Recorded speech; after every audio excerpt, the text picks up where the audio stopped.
attack at the Swedish House Mafia concert last July injured 3 men and left one with a punctured lung. Lee Agnew has the details. 24-year-old Francis Brennan from Cavan Road in Liverpool admitted wounding with intent, a fray and possession of an offensive weapon at Aylesbury Crown Court. He'll be sentenced following the trial of 25-year-old Jamie Jarvis from Liverpool, who admits a fray but denies wounding with intent, and 30-year-old Stephen Lee from Liverpool, who denies a fray. Last summer's event was billed as the last UK concert by the dance music trio after they announced they were splitting up. The Archbishop of Canterbury has told the payday loans company Wonga that the Church of England wants to force it out of business by competing against it. Justin Welby, who has strongly criticised the high rates charged by such lenders, said the Church could help to expand access to non-profit-making credit unions by providing them with premises and the expertise of church members. Campaigners say they will not give up their fight to stop Watford Metropolitan Station closing. It'll be replaced with 2 new tube stations when the Croxley rail link is completed. But Lester Wagman, who's protesting against the decision, says a new station in the middle of Watford will not help commuters at all. You live near a station, within easy walking distance of the station, and somebody decides that station is going to close and the railway line moves somewhere else. You're bound to be disappointed, and I think that's really the position for local people. A fisherman is lucky to be alive after being struck by lightning in Stukely. The 55-year-old angler suffered only minor injuries despite taking what's believed to be a direct hit at Three Lakes on Tuesday. According to staff at Milton Keynes Hospital, the bolt went through his hand and out through his elbow. In sport, Watford drew 1-1 with Peterborough in last night's friendlies, while Milton Keynes Dons beat Madrid-based side Rayo Vallecano 4-3, and Wycombe's friendly at Burnham was postponed after the pitch failed an inspection. The weather warm and humid with sunny spells and isolated showers. Today's top temperature 26 degrees Celsius, that's 79 degrees Fahrenheit. Get the latest news and sport online at bbc.co.uk/3 counties.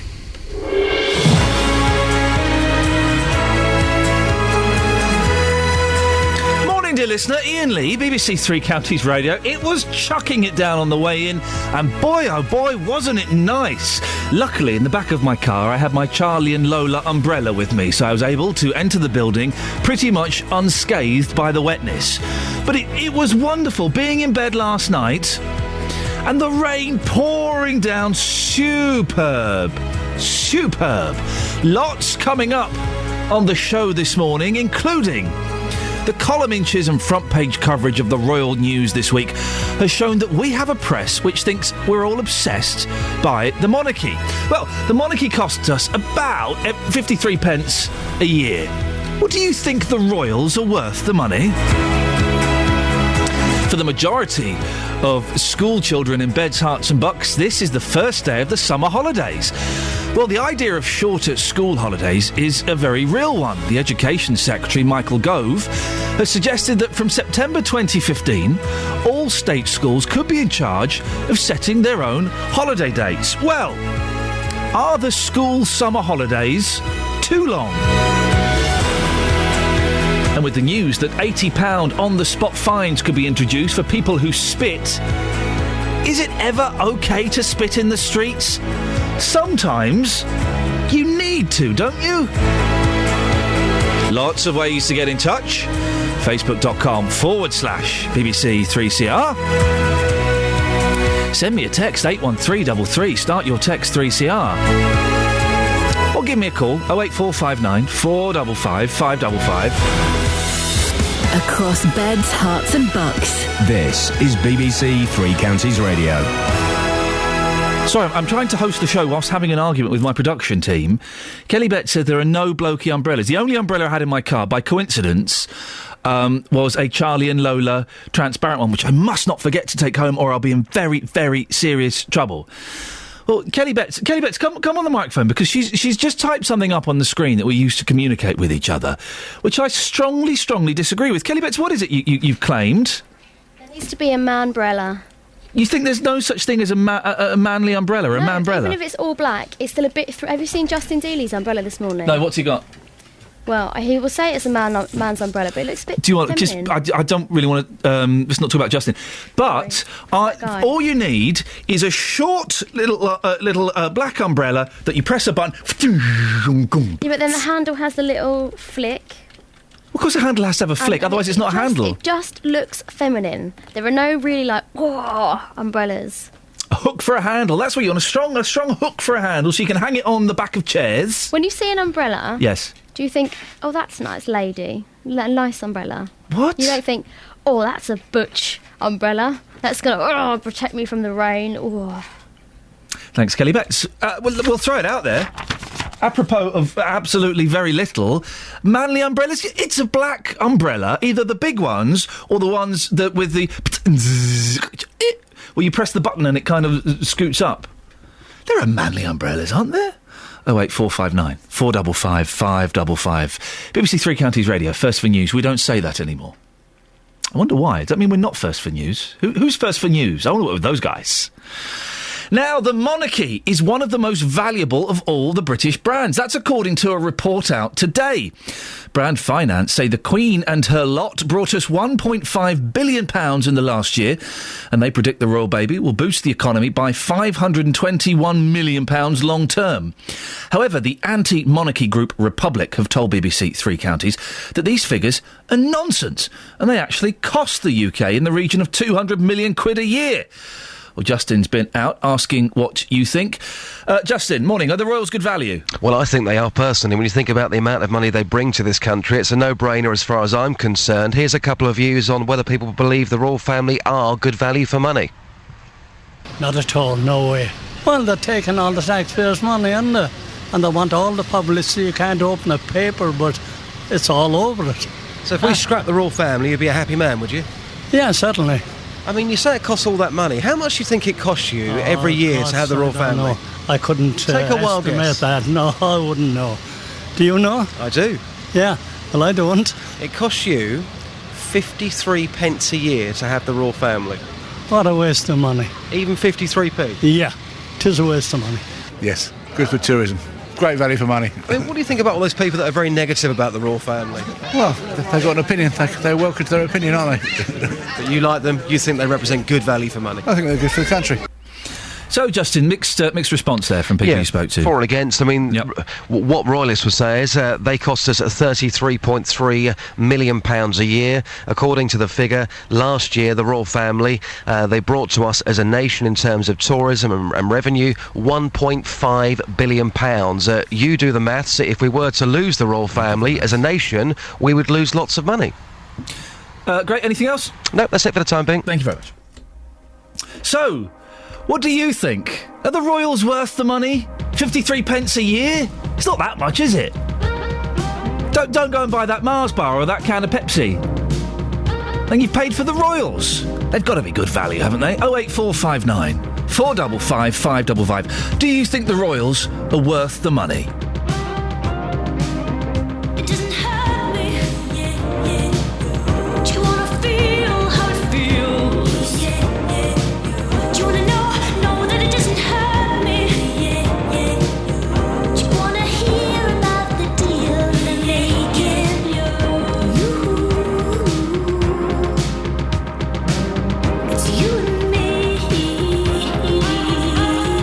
If only could, I'd make a deal.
Bush on the tenor. Put Kate Bush on a tenor, not Jane flippin' Austen, one of the worst writers of all time. She's almost as bad as Dickens. Oh, terrible. Oh, they're classics. Well, they're not. They're boring. They're really boring. Now, don't put Jane Austen on the tenor. Get Kate Bush on there. One of the hottest women ever to walk this earth. Babushka, you betcha. You betcha. Hey, there's a story in Britain's favourite newspaper, the Daily Mail. Page 13, yobs who spit in the street will be hit with £80 fine. Well, that's already inflammatory, isn't it? That's already leading you to have an opinion on this with the use of the word yobs. It's not just yobs who spit in the street. It's talented broadcasters, probably doctors and lawyers and people who work for charity as well, I would imagine. Spitting in the street will be made an offence punishable with an £80 fine. Community Secretary Eric Pickles, oh, here we go. Pickles is back, is he? Has backed a council that wants to pass a bylaw banning the habit. Anyone caught spitting, here we go, without reasonable excuse would be committing an offence. The change will come into force in Enfield, North London from early September.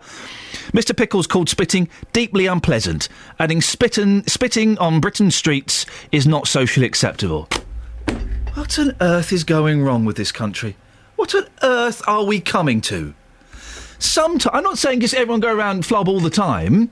Sometimes you need to spit. If your mouth's a bit clarty, if a fly has got in your mouth, if you've got some kind of infection, sometimes you just need to spit. And to label spitters as yobs and saying it's not socially acceptable, well, I think that's misleading. And I think it's misfair. Now, I was surprised when I mentioned this in the office. I was the only person who thought this. I was surprised by that. So I need some people to back me up. Sometimes you need to spit, don't you? Is it ever okay to spit in the street? 08459 455 555. Let's have some common sense on the radio this morning, shall we? Thank you. 6:15 exactly. Let's get the travel. Here's Adam. That's not you, Adam. That's Van Morrison. I know, that's a bit unusual. Yeah, no, that's Tom Jones. That's Moondance. No, it's not unusual. No, that's this is unusual for this to happen. But you're thinking of That's Not Unusual by Tom Jones. I'm thinking of that now. I bet you are, because I've just played it. But that was Moondance by Van Morrison. Yes. This is you. Travel news for beds, cards and bugs. BBC Three Counties Radio. Thank you, Ian. Good morning. The M40 southbound got a lane closed because of an accident. It's on the hard shoulder now between junction 7 at Tame and 6 at Watlington. Traffic seems to be getting past without too much trouble. Everything moving nicely as you make your way around the M25. No delays at the moment through the roadworks. M1 and A1M are looking clear on the cameras. Speed sensors not picking up any problems yet this morning through Milton Keynes or Bedford. All looking pretty good in Dunstable on the A5 as well. Now, if you're travelling by train, it's a good start for you as well because there are no delays or disruption on the departure boards, and tubes to and from London are all running to time as well. Adam Glynn, BBC Three Counties Radio. Thank you, Adam. 6:16. It's Thursday, the 25th of July. I'm Iain Lee, and these are your headlines on BBC Three Counties Radio. Officials in Spain say at least 60 people have been killed and scores injured after a passenger train derailed in the northwest of the country. A 24-year-old man has admitted wounding with intent, affray and possession of an offensive weapon following a stabbing during a concert at the MK Bowl. In sport, last night's friendly saw Watford draw 1-1 with Peterborough. MK Dons beat Rayo Vallecano 4-3, while Wycombe's match at Burnham was postponed. Coming up, if you're driving this morning, wake up! Apparently half of us have at some point fallen asleep behind the wheel. I know that I've done it in the past. Oh, it's terrifying. Learnt my lesson when I was much younger. Hear more next. 08459 455 555. BBC Three Counties Radio.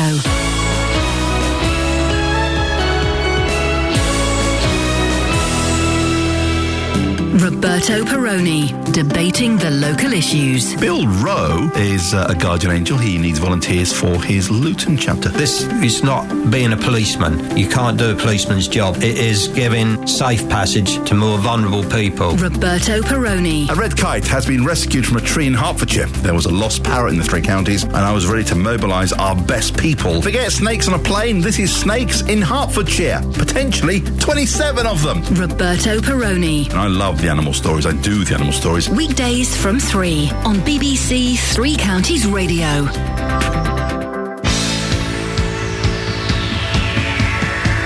Sometimes you just have to spit, don't you? Labelling us as yobs and anti-social behaviour and fining us is inappropriate. What's wrong with spitting in the street? 08459 455 555.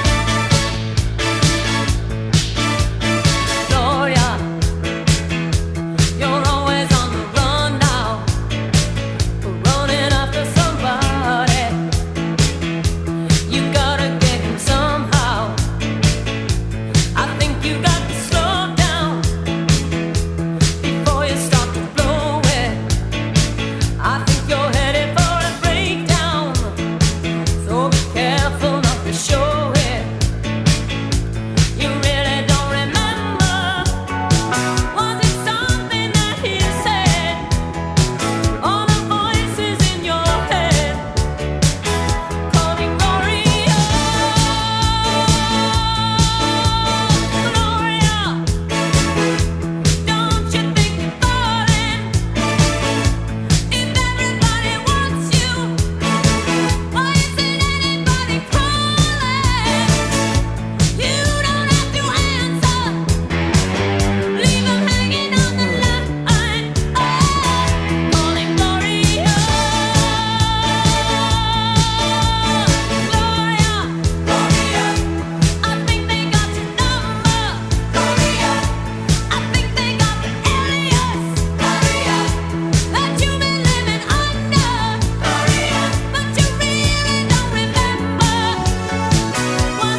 BBC Three Counties Radio. It's 22 minutes past 6. It's Thursday.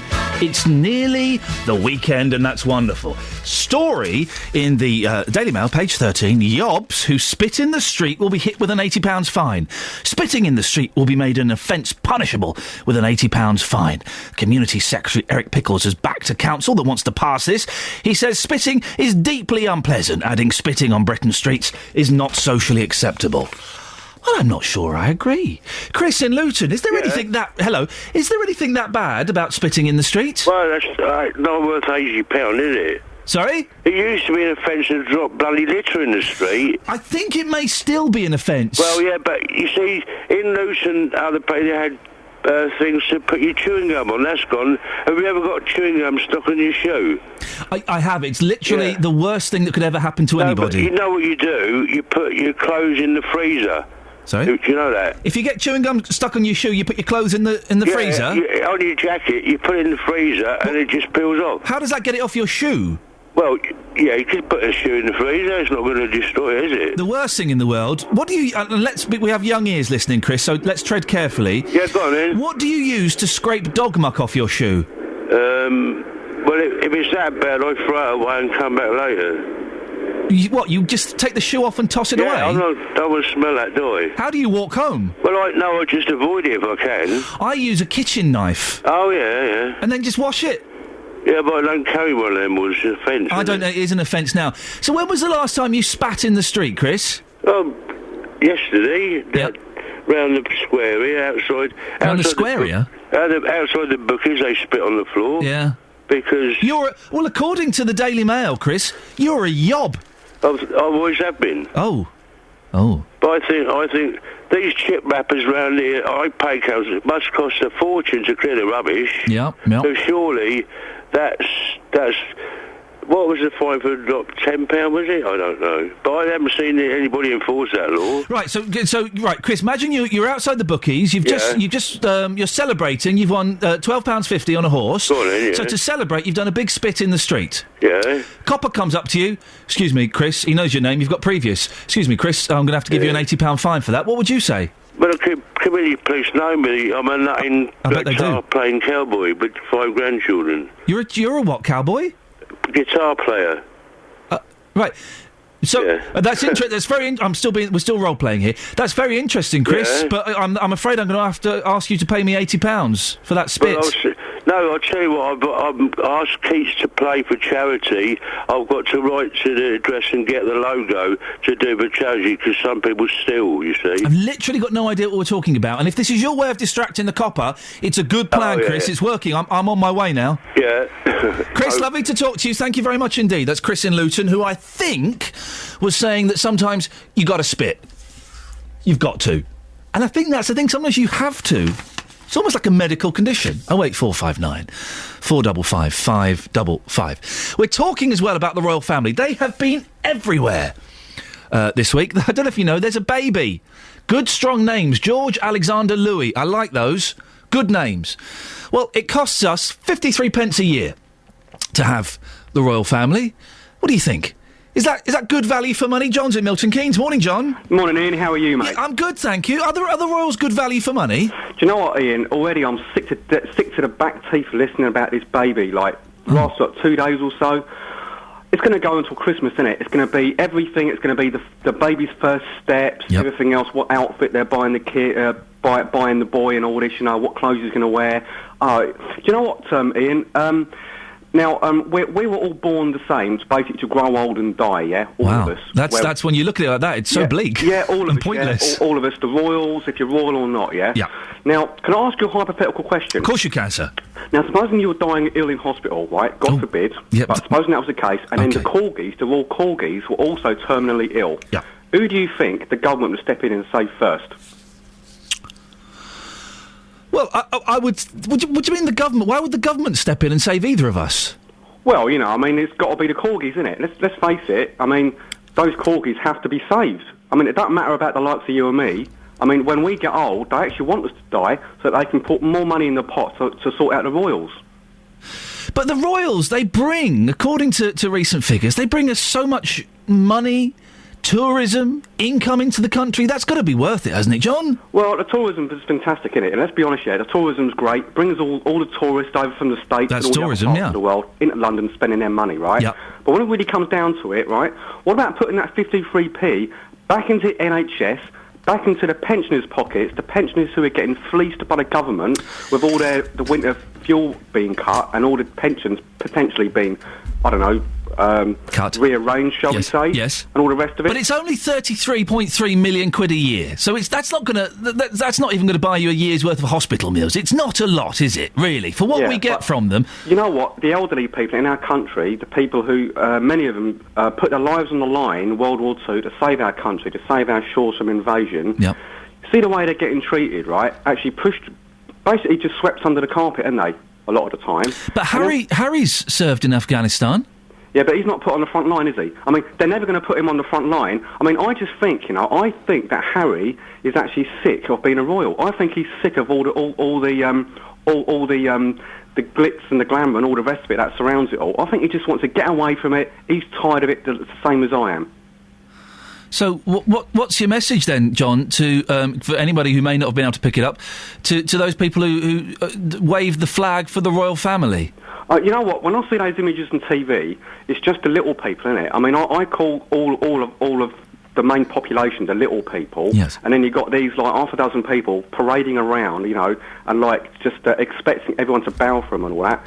And you've got thousands of people crammed in. I mean, what about these people stopping over on their flights, stopping over in London just to get a view, hopefully, of some sort of, like, of Prince William or Kate, Yeah. Just stopping in. I mean, the thing is, Iain. Yes. I mean, what about the Royal Yacht Britannia? When I know that's not sailing anymore, right? But they were spending millions on that thing, weren't they? Just on maintenance alone, millions of taxpayers' money. They certainly were. Yeah, and they got rid of it. But doesn't the Queen still have like a chartered aircraft everywhere she goes anyway? Like her own chartered British Airways 747? It's quite possible, John. We have to end it there. John in Milton Keynes. He doesn't think. I think this is what I picked up from him. Excuse me if I'm misquoting him. I got the impression he doesn't think the Royals are worth 53 pence per person per year. That was the kind of thread I managed to hang on to. But what do you think? Do you think the Royals are worth it?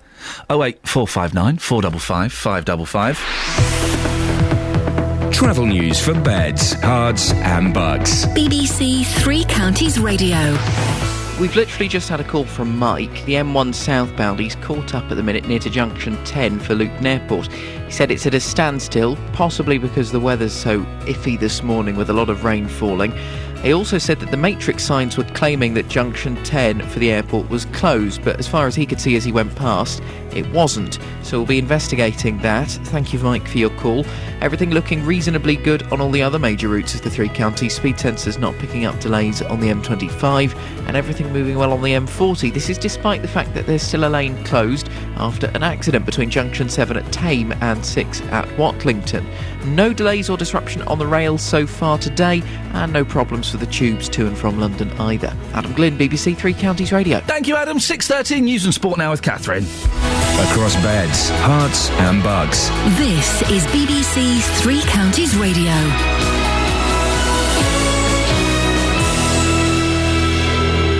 Headlines. Officials in Spain say at least 60 people have been killed and scores injured after a passenger train derailed in the northwest of the country. A 24-year-old man's admitted wounded with a fray and possession of an offensive weapon following a stabbing during a concert at the MK Bowl. And campaigners say they won't give up their fight against the closure of Watford Metropolitan Station. Three Counties Sports. BBC Three Counties Radio. The Senior Open starts this morning at Royal Birkdale, with Colin Montgomery playing the event for the first time, having turned 50 in June, with Fred Couples the defending champion. And Montgomery says he's looking forward to the challenge. I think it's just a tremendous golf course. There's no gimmicks. It doesn't need any gimmicks. It's very fair. Muirfield and Birkdale are... It depends who you are. The English think Birkdale's the best. The Scots think Muirfield. But really, I'm not saying that because I'm here. I really do feel that Birkdale is right there with the best courses in Britain. In last night's friendlies, Watford drew 1-1 with Peterborough. Milton Keynes Dons beat the Madrid-based side Rayo Vallecano 4-3. But Wycombe's friendly at Burnham was postponed after the pitch failed an inspection. Tonight, Luton Town have a friendly away to Dunstable Town. Some of the world's best cricketers from the past are in action today in Bedfordshire. The Lashings World 11 team are playing Evershot Cricket Club. Courtney Walsh, Andy Caddick and Inzamam ul Haq will play for the touring team. Entry at the gate costs £5 and that match starts at 2:30. And that's your latest news and sport. I'll be back with more at 7 o'clock. Call 08459 455 555. BBC Three Counties Radio. Busy show this morning, very busy show. Later on we'll have the latest on that horrific train crash that's happened. What's going on? We had the train crash in France, we had a couple of planes going down, now we've got this in Spain. It's terrible. It's absolutely terrible. A significant number of people have died, and we'll get the latest on that a bit later on. We're also asking this morning, do you think the royal family are worth the money? 53p per person per year. Now, while I'm bored by the royal baby, bored senseless, I do think that's quite good value, isn't it, for the royal family? They're all right, aren't they? But the story that seems to have got everybody a little bit excited this morning is spitting. Is it funny how you throw these things out and spitting? Could be an £80 fine for yobs who spit in the street. What about the gentry who spit in the street? Well, what do you think? I think it's a little bit harsh. Sometimes you need to spit, don't you? Well, our reporter is at Toddington Services this morning. Justin Daly, what have you been asking people? Been getting some views already, Ian. A moment ago, I spoke to Tracy, and this is what happened. Tracy, how often do you see people spitting in the street? Every day. Every single day. And when you see people do it, how does it make you feel? Sick. I work in London as well, so you see it continuously. And it makes you feel sick. Yeah. Clearly you're angry about it. When you see those people doing it, have you ever said to them, what do you think you're doing? Or are you not quite brave enough just yet? No, to be honest with you, you're walking along and they do it in front of you, but in the clientele that we're in, you're not brave enough to sort of challenge them. So £80 fines, is that a bit too much? No, I don't think so. No. You'd fine them even more then? Yeah. What would you fine them? Well, at least £100. Wow. It's disgusting. People got to clean that up or walk through it, and kiddies walk through it. So if you think by fining people, it will hopefully stop it, and you're seeing it every single day? Yeah. I think it will. Hopefully it'll stop them, and yeah, I do see it every day. Okay. And just lastly, Ian Lee back in the studio. He says every now and again you simply got to spit, and people shouldn't be fined for this. What's your reaction to that? Has he got this completely wrong? He normally is wrong, to be fair. I mean, if someone's got an illness or something and they've got to do it, then yes. But when you blatantly see someone build themselves up to actually do it, then no, I disagree. They should be fined. Thank you very much indeed for your time. Appreciate it. All right, bye. So there you go, in the views of Tracy, £80 simply not enough. It's disgusting, and it should be more. What? Why? Forget it. 08459 455 555. Sometimes you need to spit in the street, don't you? £80 fine. What do you think? 08459 455 555. Is it ever okay to spit in the street?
Man alive, I'm singing along to that bad boy.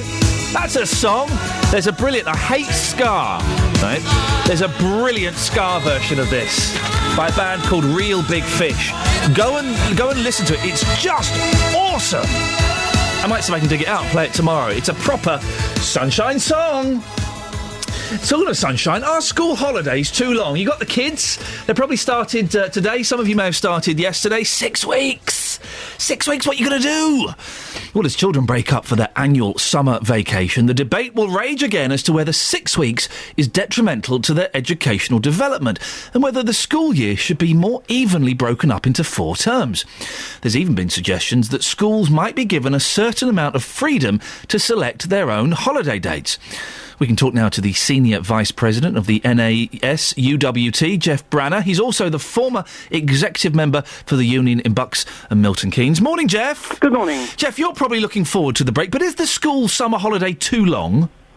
Well, I don't know whether it's too long. If it was any shorter, I think an awful lot of things might get sacrificed. For example, I know there are hundreds of teachers taking thousands of children away in these first 2 weeks of the holidays on World Challenge, for example. If we shorten the holidays to 4 weeks, I rather suspect that many teachers wouldn't want to give up half of their holiday to do such But things. that's a minority of teachers and pupils who are involved in that, isn't it? Yes, it is, but I think it's a significant thing for the students, and it's a minority of the total population, but actually, in terms of the numbers of kids who do that once during their school career, I think it's quite a significant number, and it's certainly in terms of broadening their horizons and getting them ready for things like university and so on. I think it's an incredibly important thing.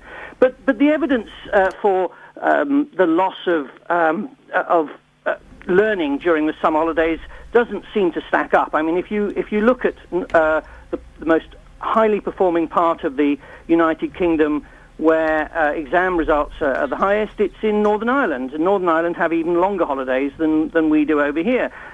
Private schools do incredibly well. They have longer school holidays in the summer than the state education system. So the evidence, I think if you look for the evidence, you can find whatever you want. I mean, the school terms at the moment and the holidays, they're based on the old agricultural system, aren't they? I mean, Julie Morris-Smith has just texted and reminded me, Iain, school holidays, the summer holidays were originally so kids could help with the harvest. So why don't the schools have 6 weeks holidays at Christmas? Well, it's not. I mean, I don't think that can be true, because the harvest doesn't take place in July and August. It takes place in September. Last part of August and into September. So I'm not sure that's I think a bit of an urban myth as to why the holidays. It's hard for the parents. It's hard for the parents, isn't it? Having to 6 weeks to look after the kids if they're working, or it is tough on them. Surely it would make sense, wouldn't it, Jeff, to split the holidays up and have more, different holidays throughout the year? I mean, there is an argument for doing that, but I'm not sure that education should be seen as a cheap alternative to the costs of running a family, or for cheap. That's not the argument at all, is it? No, I know it isn't. It isn't the argument that's made. But I mean, if you say that it's difficult for parents to have children for 6 weeks, well, they would still have them, but they'd have them at different times of the year. So from that point, but that would be easier to get a couple of weeks off here, a couple of weeks off there from work, as opposed to a big 6 weeks chunk. But as soon as you do that, you run into the costs of holidays shooting up in cost to parents. If you reduce the amount of time in the summer when the children are on holiday from 6 weeks to 4 weeks, then that peak period for the holiday brochure sellers will be much shorter, and therefore the costs in those 4 weeks will go higher, because you've got more people trying to get on holiday in 4 weeks, currently spread over 6 weeks, and they can charge a premium. So, Jeff, there are downsides to that. Are teachers just concerned that their lovely long summer holiday might be shortened a little bit? I don't think so. I think, teachers do an awful lot in their summer holidays. They plan schemes of work. They take students away on World Challenge and things like that. They run summer schools. Teachers don't spend all the 6 weeks with their feet up, just enjoying the sun, if we get any. But I'm not sure that that's the argument. I think that there is no real evidence that learning loss takes place. And I think having this long break does enable us to do all sorts of other things during that period with students, like summer schools and World Challenge and stuff like that, which we wouldn't be able to do if we shortened that. So there is a downside to it. OK, Jeff, we have to end it there. Sorry to interrupt you. Jeff Branner, Senior Vice President of the NAS UWT. Give us a call. What do you think? Are you dreading it as a parent? 08459 455 555. Quickly speak to John in Milton Keynes on the subject of spitting. Morning, John. Good morning. John, what do you think about spitting? Sometimes you just have to do it, don't you? Yes, I believe sometimes it's very involuntary, but in as much as it might be disgusting, I believe 80 quid fine is a bit out of space. It's not fair. The fine is a bit out of space. Why? Yes. Given the economic situation we find ourselves in, it's quite difficult to slap 80 quid on an average family or anybody at all. Excuse me, sir. I've just seen you doing a flob in the street. That's £80. No, that is too much. No, I don't care, sir. I don't care, sir. That's the law. That's £80. I think they got it wrong this time. I'm sorry, sir. We haven't got it wrong. I just saw you. I've got photographic evidence of you spitting, John. £80, please. Yes, it's been committed, but I would advocate a community sentence. We need more cleanliness on the street. Look, they've cut services. Streets are getting dirtier. Why can't you find an alternative way of, for instance, getting somebody a community sentence to do some cleaning? A community sentence just for doing... A community sentence just for flobbing a lurgy in the street? You must be joking. Yeah, I mean, I think that would be better, because at the end of the day, that 80 quid, where does it go? We don't look, there are so many fights in this country. It's getting out of hand. It's too gargantuan. We don't really need any more fights. John, OK, I'm going to let you go, because it's either a very bad line or you're a recording from the 1920s. Either way, I'm struggling to... I think you got your point across. John would rather there was community service for spitters. He thinks the £80 fine is a rip-off. What do you think? 08459 455 555. Travel news for beds, cards and bugs. BBC Three Counties Radio.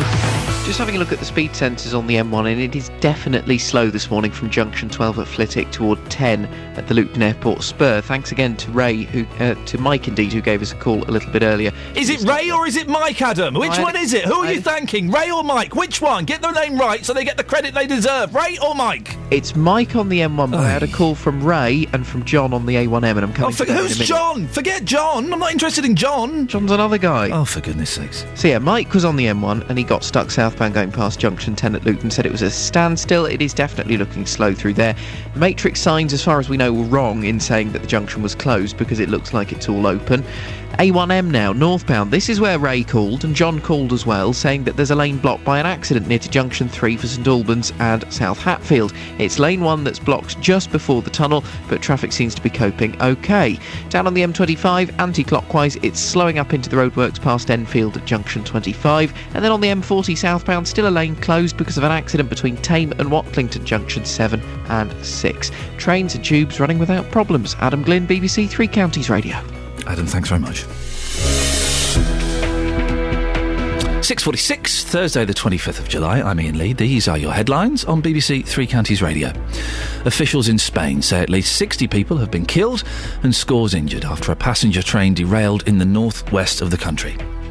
A 24-year-old man has admitted wounding with intent, affray and possession of an offensive weapon following a stabbing at a concert at the Milton Keynes Bowl. In sport, the Liverpool manager Brendan Rodgers has told Luis Suarez that the club deserves some loyalty as the striker prepares to begin talks with Arsenal. Coming up, we'll have the latest on the train crash in Spain, but before that, let's get the latest weather with Elizabeth Rossini. Beds, Herts and Bucks weather. BBC Three Counties Radio. Elizabeth. Hello. I heard you on another radio station the other day. Did you? Which one? I'm not saying. Oh. They call you... the weather... No, they call you Elizabeth Rizzini with a Z instead of a Z. That's right. So have we been getting it... You have. Oh, that's awful. Iain, when you go out, and you have one of those big round things with, tomato and cheese I love a pizza. On it. I do love pizzas. Yeah. So you pronounce the double Z with a Z. Okay, all right. Pisa, do you? Well, okay, don't get funny. What I'm saying is, you should have flagged it up earlier. It's too embarrassing now for us to even be having this conversation. What am I supposed to say? No, Ian, no. No. What you should have said is... Pronunciation is. You should be ringing the BBC's pronunciation unit. You should have rollocked the member of team who first took your phone call, Kelly Betts, I'm betting it is. You should have taken her to one side afterwards and fumed with her for me getting it wrong. No, I don't mind. Okay, well, I'll make sure we get it right now. Let's get the latest weather. Here's Elizabeth Rossini. Stop it. Well, we've seen plenty of rain actually so far. That's a system that's just tracking its way northwestwards, and it is actually coming to an end now. What we might just see is a little bit of showery rain following after it. So the odd light shower, yes, always possible through the rest of the morning, but generally dry and brighter as we get into the afternoon. So once again, it is going to feel very warm. Lots of sunshine around through the afternoon and to end the day. And top temperatures, mid-20s once more actually, between 23 as high as 25 or even 26 degrees Celsius we might see a bit later on in Bletchley, in Luton, Milton Keynes, Aylesbury and in Hertford as well. So all in all, it's not going to turn out to be a bad day, but it certainly is rather wet underfoot this morning. It's quite cloudy and quite muggy as well if you're about to step outside the door. I think you'll need all manner of clothes today for the rain, for the heat, for the sunshine and of course for the showers a bit later on. You will need your umbrella, I think. But just light winds, and then overnight tonight, mostly dry picture. Temperatures a little bit fresher than they have been, down to between 14 and 15 degrees Celsius. In the rural spots we will see a touch lower than that, so that'll be nice I think after recent temperatures. And then as we get into tomorrow, perhaps a little bit of showery rain around through the morning, a cloudy start, but again turning fine and dry with lots of sunshine around. You will want to cater for a few thunderstorms perhaps at the weekend, but we've still got to firm up on the detail for that ready, Ian. Thank you very much, Elizabeth. You're welcome. Ta-ta. The Games of the 30th Olympiad in 2012 are awarded to the city of London. 12 months ago, Beds, Hearts and Bucks went crazy for sports. But what happens when you're on? All this week, ahead of the anniversary of London 2012, Iain, Lee and Roberto Perroni will be finding out how much our sporting lives have been affected by the Olympics. That youth and community increasing participation is top priority for Sport England. Was it just a phase, or are we all much more active in sports across the three counties? No one would be into it as much as they are now. It's such a popular sport now. Listen to Iain Lee and Roberto Perroni every day this week here on BBC Three Counties Radio. Yeah. On the subject of spitting, Gillian's in Cambridge. Good morning, Gillian. Good morning, Ian. What's your take on this? £80 fine could be introduced. I'm pleased about that because, as I said to your researcher, when I was a little girl, I'm in my 70s now, all the buses in London had notices up. There will be a £5 fine for spitting, and it was for the prevention of the spread of tuberculosis, which was quite rife in those days. And, of course, tuberculosis is in the increase now. Well, it is in the increase, particularly among Ethiopian communities and other various communities, especially in various areas of North London. I know Tottenham and some other places suffer from it quite badly. But, in the great scheme of things, Gillian, a little spit on the street just to clear your mouth out, it's not the worst thing. I think it's disgusting. Really? Yes. Oh. Yes, and also... Cambridge streets are full of chewing gum, and again, chewing gum's been in your mouth and you've chewed it. Oh yeah, it's covered in spittle. So you'd ban chewing. See, I don't like people spitting chewing gum out, but when they're having a little cough and something pops up they weren't expecting, are you going to swallow it again? What's the alternative? Carry a tissue in your pocket. And spit in the tissue? Yes. And then what? Put it back in your pocket? That's even worse. Well, it isn't because it's covered up, isn't it? And you're not spreading it. In my the only suit person jacket. you're spreading it to is yourself. I don't want to spread it to me. Well, you've spat it. It must be. Is an £80 fine enough, Gillian? I think that's the minimum. Okay. While we've got you on the line, the royal family cost you 53 pence a year. Is that value for money? I think it is really, yes. But listen, my politics means I probably shouldn't like the royal family, but they do a cracking job, don't they? I think they do their share, yes. Exactly. Gillian, are you a fan of the Beach Boys? Yes. Here's a Beach Boys song just for you. Great. We come on this loop, John B., my grandfather and me, around Nassau town we did roam, drinking all night, got into a fight. Well, I feel so broke up, I wanna go home. So hoist up the John B. sail, see how the mainsail sets. Call for the captain ashore, let me go home. Let me go home. I wanna go home. Yeah, yeah. Well, I feel so broke up, I wanna go home. The first mate, he got drunk, broke in the captain's trunk. The constable had to come and take him away. Sheriff John Stone, why don't you leave me alone? Yeah. Well, I feel so broke up, I wanna go home. So hoist up the John B., hoist up the John B. See how the mainsail, see how the mainsail. Call for the captain ashore, let me go home, let me go home. I wanna go home, let me go home. Hoist up the John B. Feel so broke up, I wanna go home, let me go home. The poor cook, he caught the fit and threw away all my grit. And then he took and he ate up all of my corn. Let me go home. Why don't they let me go home? This is the worst trip I've ever been on. Hoist up the John B. The Beach Boys, Sloop John B. 08459 455 555. Now, officials in Spain say that at least 77 people have been killed and many more injured after a passenger train derailed in the northwest of the country. It was travelling from Madrid and crashed just outside the city of Santiago de Compostela. More than 200 people were on the train at the time of the accident. One of those passengers who survived, Guillermo, says it happened at high speed. El tren vino con mucha velocidad y la curva se salió de la vía. The train was going very quickly and it derailed as it was going round the corner. It's a disaster. It's a disaster. I was very lucky we survived. It was a disaster. I don't know how many dead, but there are many. No sé, mortal, tiene que haber un montón, sí. Pictures were taken shortly after the accident and they show several bodies covered by blankets scattered near the track beside the wreckage of overturned carriages. Some eyewitnesses and survivors have spoken of hearing one or more explosions before the derailment, but the government has so far indicated it believes the crash was an accident.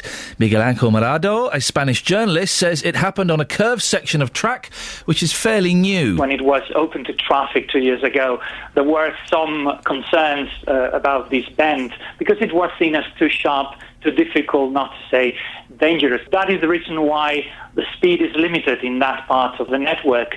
But it appears that the train in this case was going far faster than it's allowed in this part of the network. There's been an appeal for people to donate blood at local hospitals. Today is a bank holiday in Galiatha and was supposed to be a time of regional celebration.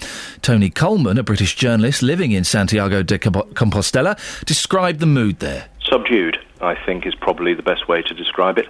The city having been geared up for its biggest party night of the year, celebrating the Day of the Apostle, has tragically been called off by the authorities within an hour of the accident when it was clear that the enormity of this disaster was becoming apparent. It's the worst rail crash in Spain's recent history. The country's Prime Minister, Mariano Rajoy, who was born in the area, is due to visit the scene of the crash later on today. Call 08459 455 555. BBC Three Counties Radio. I'm surprised by you. No one's called in yet to say, you know, the royal family, fair play, 53 pence per person per year, I'll have some of that. No one's called in to defend them. I thought a lot of you would. It's a tiny, tiny amount, isn't it, for all the joy and the gossip they give us? Prince Andrew's worth it alone, surely. 08459 455 555. Do you think the royal family are worth that amount of money? Right, we'll talk about that and more after the latest travel. Leave a burden in with sport then. No, it's Adam Glynn. Travel news for beds, cards and bugs. BBC Three Counties Radio. I could try and give you some sport news if you wanted, but it wouldn't be particularly well researched or well informed. But as for the roads, well, I'll let you be the judge. The M40 southbound, still a lane closed, an accident on the hard shoulder, Tame toward Watlington. The M1 southbound still looking very busy from Flitwick toward Luton Junction 12 to 10.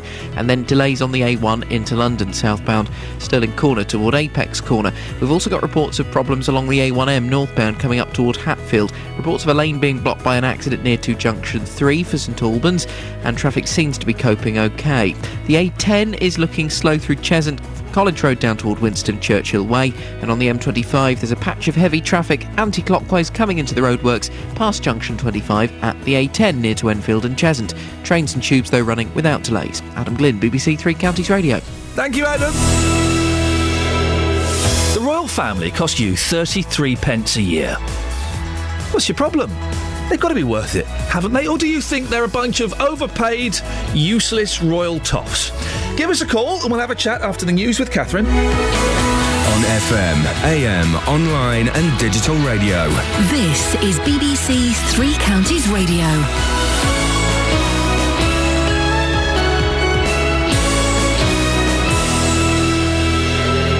It's 7 o'clock. The headlines: more than 70 dead in Spanish train crash. Liverpool man pleads guilty to Milton Keynes stabbing. And one corner of Bedfordshire is expecting some summertime snow. BBC Three Counties Radio. Rescuers have been working through the night at the scene of Spain's worst train crash for decades, which is so far known to have claimed 77 lives.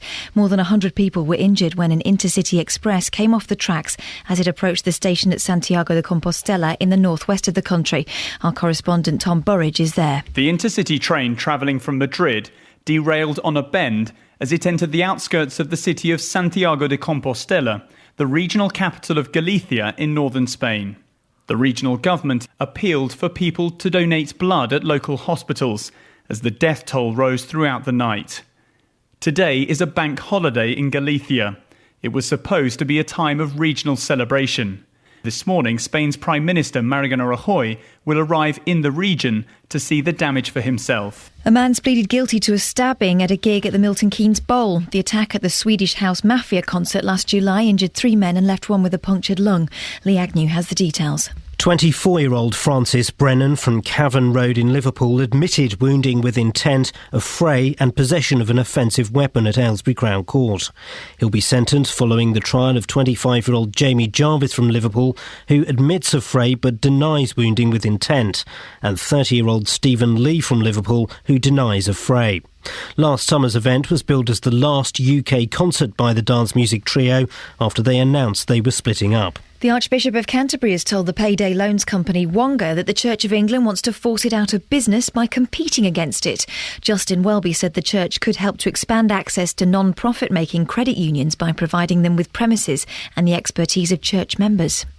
Campaigners are refusing to give up the fight to keep Watford's Metropolitan Station. It's set to be replaced by 2 new tube stations once the Croxley rail link is finished. Lester Wagman is protesting against the decision. The station is also used as the main commuting point for students attending Watford Grammar School for Boys to attend there, and about 500 of them every day pour through the station and walk about 5 minutes round the corner to school. And they're going to be forced with what's at least a 19-minute walk along a busy main road. 20 tonnes of snow is set to be delivered to Whipsnade Zoo this afternoon. It's being transported by truck from the snow centre in Hemel Hempstead to help keep the elephants cool in the current hot weather. In sport, last night's friendlies looked like this. Watford drew 1-1 with Peterborough. MK Dons beat Madrid-based side Rayo Vallecano 4-3. And Wycombe's friendly at Burnham was postponed after the pitch failed an inspection. The weather warm and humid with sunny spells and isolated showers. Also a top temperature of 26 degrees Celsius. That's 79 degrees Fahrenheit. Get the latest news and sport online at bbc.co.uk/3 counties.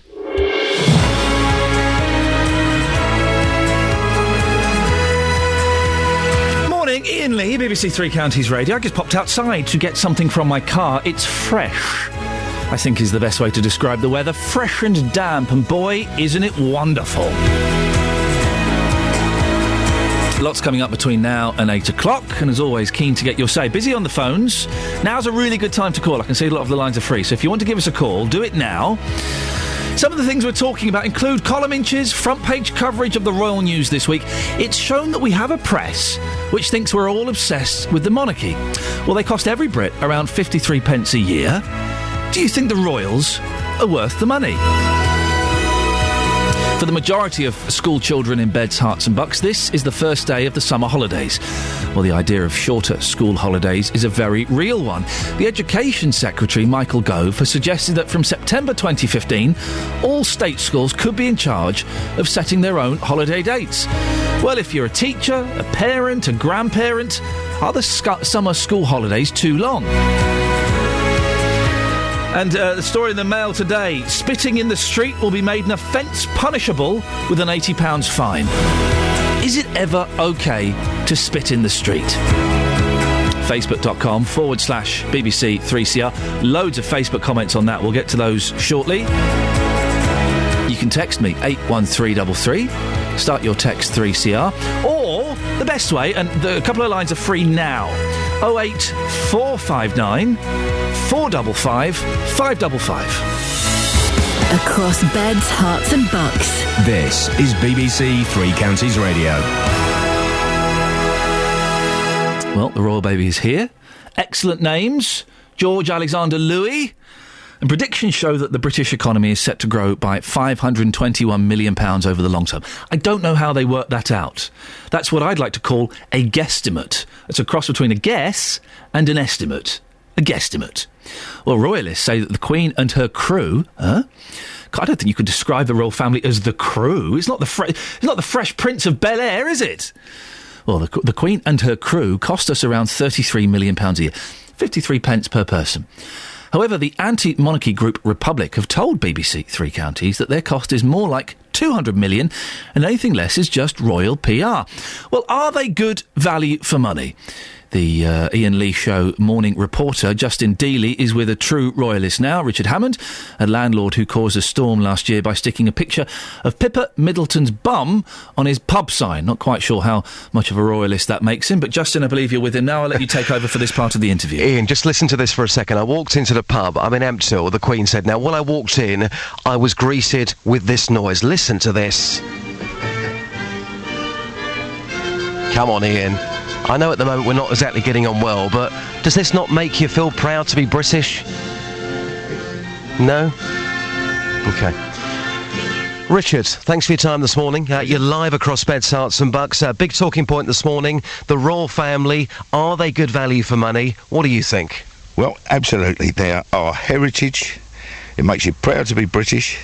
Facts and figures are that apparently it's 1.5 billion per annum.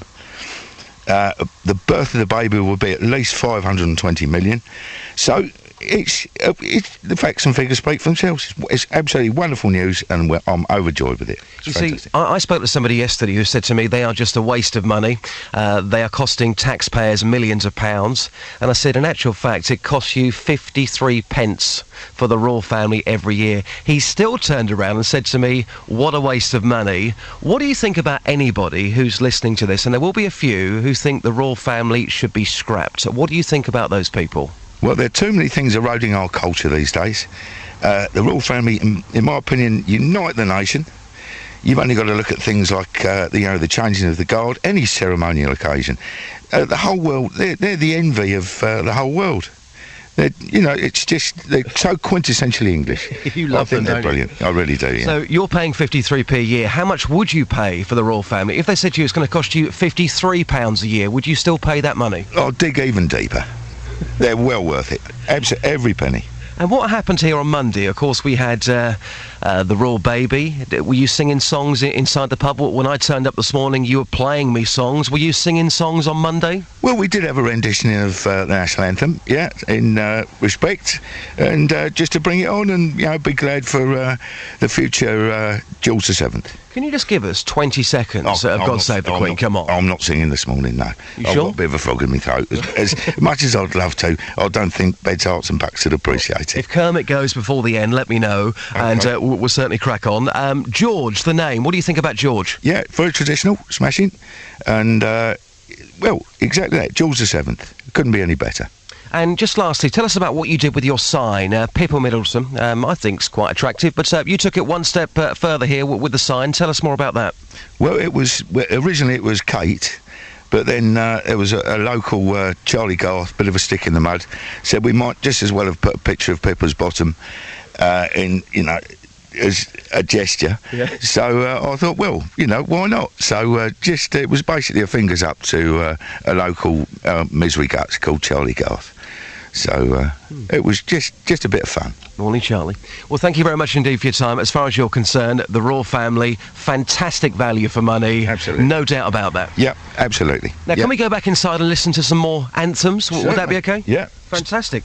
There you go. That's Richard Hammond joining us live, in charge here of the Queen's Head in Ampthill. Clearly very, very proud to be British and very, very proud of the royal family. Sees them as fantastic value for money, Ian.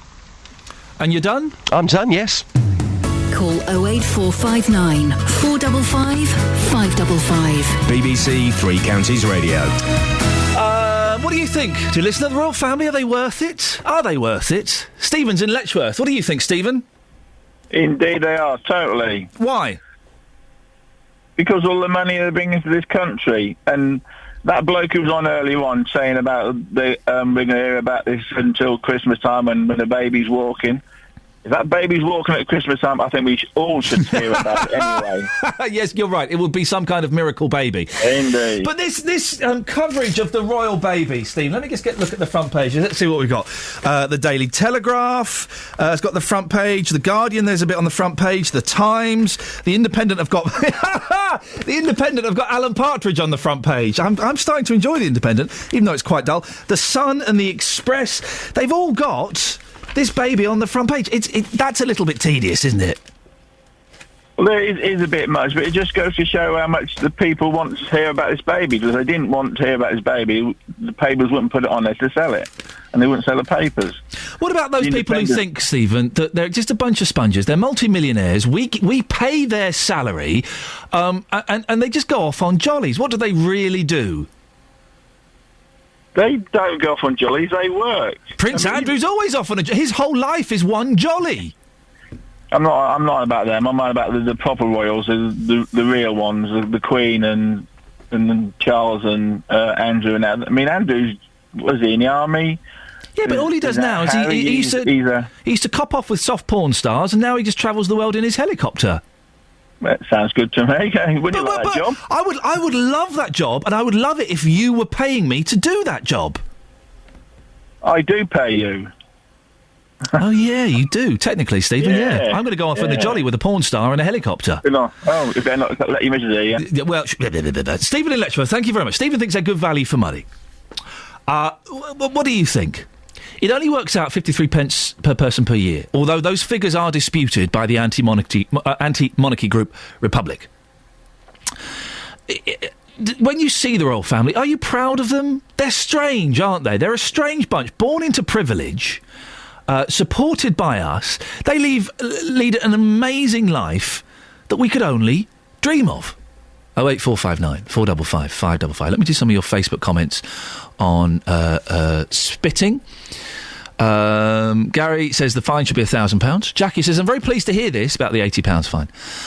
Oh dear. I've noticed it's a certain race that's spitting and not just the men either. What certain race is that, Jackie? I've noticed people of all different colours and ethnic backgrounds spitting.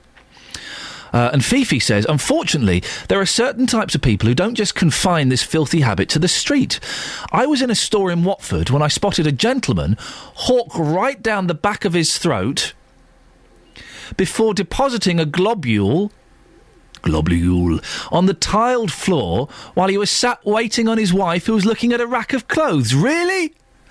I marched over to him to give him a piece of my mind and was met with a stream of abuse, although it was me who was in the wrong. Oh, Fifi. Dave's in Luton. Dave, is there anything wrong with spitting, really? Well, it's dirty in a sense. You've got to put it that way. In a sense? Well, it is. You want to see a person spitting along the road, regardless of what they're bringing out of their mouth. But why isn't people carrying handkerchiefs? Why isn't people carrying tissues? I've got a handkerchief in my pocket right now. I'm not going to spit in it, Dave, and then put it in my pocket. That's even worse. Oh, no, it's not. If you spit in it, you open it out, spit in it, and then you cover it over, don't you? Then put it back in you. Well, hang on. I hope you're enjoying your breakfast, kids. Well, hang on. All right, if you've got to spit and you haven't got those handkerchiefs, etc., yes, spit on the road by the curb, so it runs down into the guttering. I'll give you that. I will give you that. It saves all the people then that's got to walk in it or walk round it, and I'll tell you what, some of this spit that you look down on the path, believe me, those people want to rush straight up to all right. Let's calm down. My producer is actually turning a visible shade of green. Who's that? Kelly? No, is Kelly been going around saying she's my producer? No, she's not. It's producer Tara. No, because I said about the rain this morning. Yes. And I said, oh, it's beautiful. She said, I'm nuts. So I said, you're so rude, like Iain calls you. You know what I mean? She called me nuts. Excuse me. Hello? Hello? Is that planet Earth? Yes. Oh, a lovely day out here today, yeah. Rain. Yeah, just talking to myself. Is Dennis around from Dunstable? I could have a talk with him. Travel news for beds, cards and bugs. BBC Three Counties Radio. On the M40 southbound, you'll find a lane closed at the minute. Heavy traffic after an accident between junction 7 at Tame and 6 at Watlington. It's on the hard shoulder, and we just had a chat with the police about this. They just said that the vehicle involved there is waiting for recovery. The M1 southbound, very slow from junction 12 at Flitwick to 10 at Luton Airport. The A1 into London is looking busy through Boreham Wood, Stirling Corner to Mill Hill Circus. The A1M northbound, still reports of a lane being blocked by an accident near to junction 3 for St Albans and South Hatfield, just before the tunnel. The A10 is slow through Cheshunt as you go from College Road toward Winston Churchill Way down toward the M25. On the M25 anti-clockwise, it's busy into the roadworks at Enfield, and it's also slow from the M1 to Kings Langley and from Maple Cross to the M40. Just having a look at the train departure boards, and for the moment across the three counties things are still running pretty much completely on timetable, and there are no issues for the tubes either. Adam Glynn, BBC Three Counties Radio. Thank you, Adam. Right, 7:16. It's Thursday, the 25th of July. I'm Iain Lee, and these are your headlines on BBC Three Counties Radio. Rescuers have been working through the night at the scene of Spain's worst train crash for decades, which is so far known to have claimed 77 lives. A man has pleaded guilty to a stabbing at last summer's Swedish house mafia gig at the Milton Keynes Bowl. In sport, Lancashire beat Yorkshire by 8 wickets in the Roses T20 match at Old Trafford. Coming up, we'll have the latest on that train crash in Spain. BBC Three Counties Radio.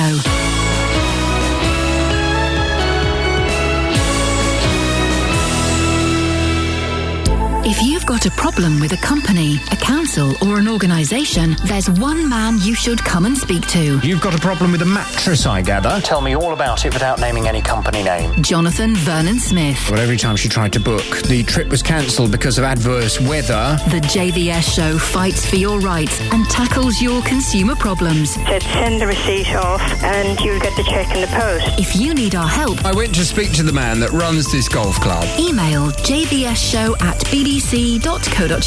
I'm just very pleased that you've got the money. And we could do the same for you. Thanks ever so much, Jonathan. The JVS show on BBC Three Counties Radio.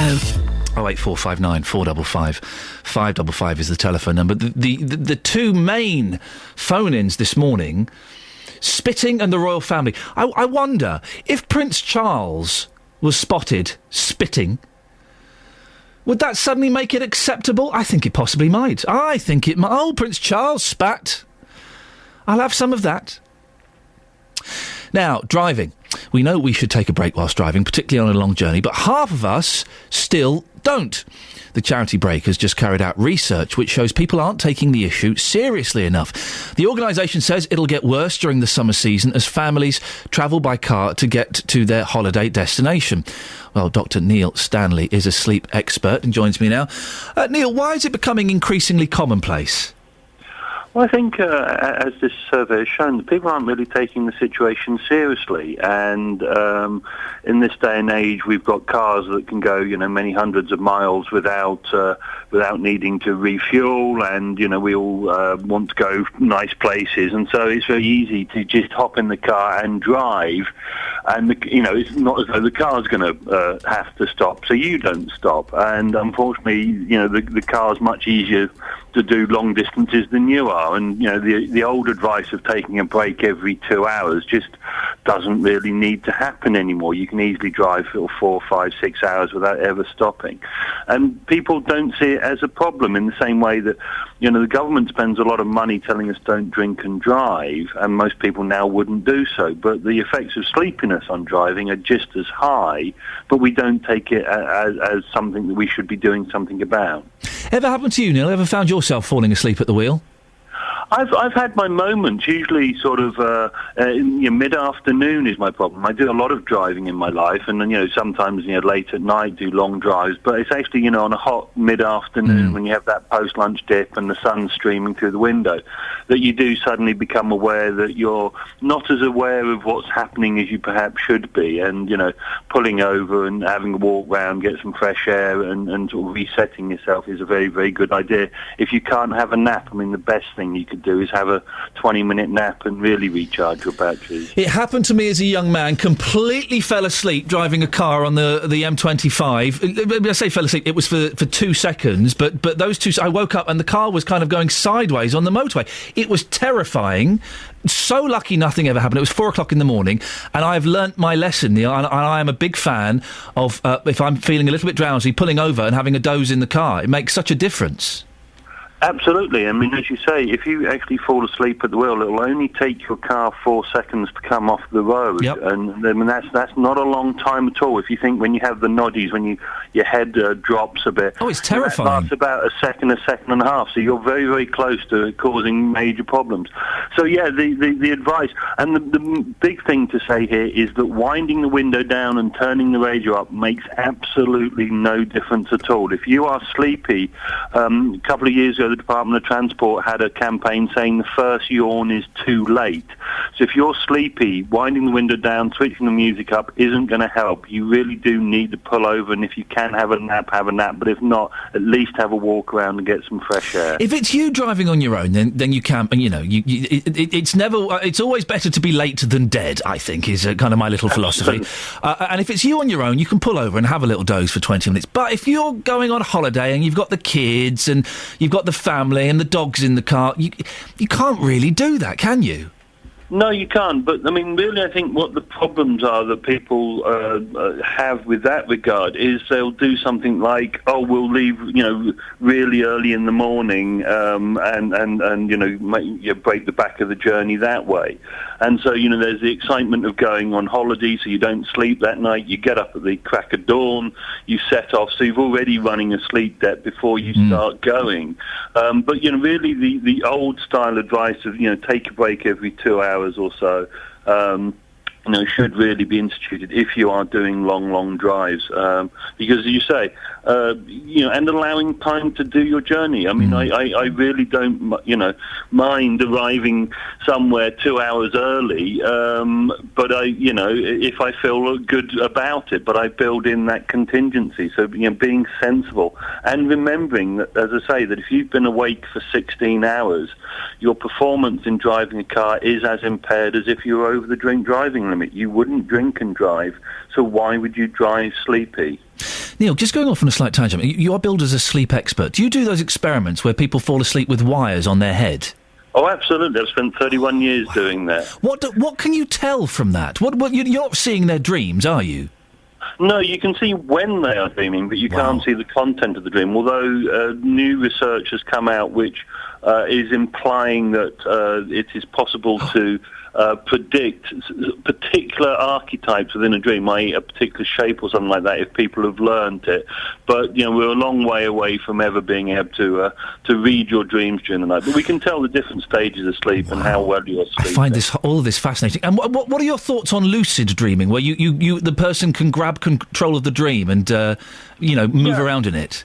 Well, lucid dreaming is exactly that. Lucid dreaming is actually becoming aware that you are dreaming and therefore influencing the dreaming consciously, so you can direct the dream into whichever way. Is there a way to make it happen? I've had it happen a couple of times spontaneously, and I love it. You can't make it happen. You have to learn how to be sensitive to doing it. It's a bit like going surfing. Yeah. You can bob around in the water and not get a wave at all, but if you do get a wave, you can surf it. And really, it's training yourself to realise, I'm in a dream, I can be aware of it, and therefore I can consciously take it. Sometimes you'll just wake up immediately and you'll have lost it. Other times you may just be able to get hold of it and direct it. Are there any books? Sorry, this is completely going for... This is just me and you talking now. Are there any books, Neil, that tell you how to do it?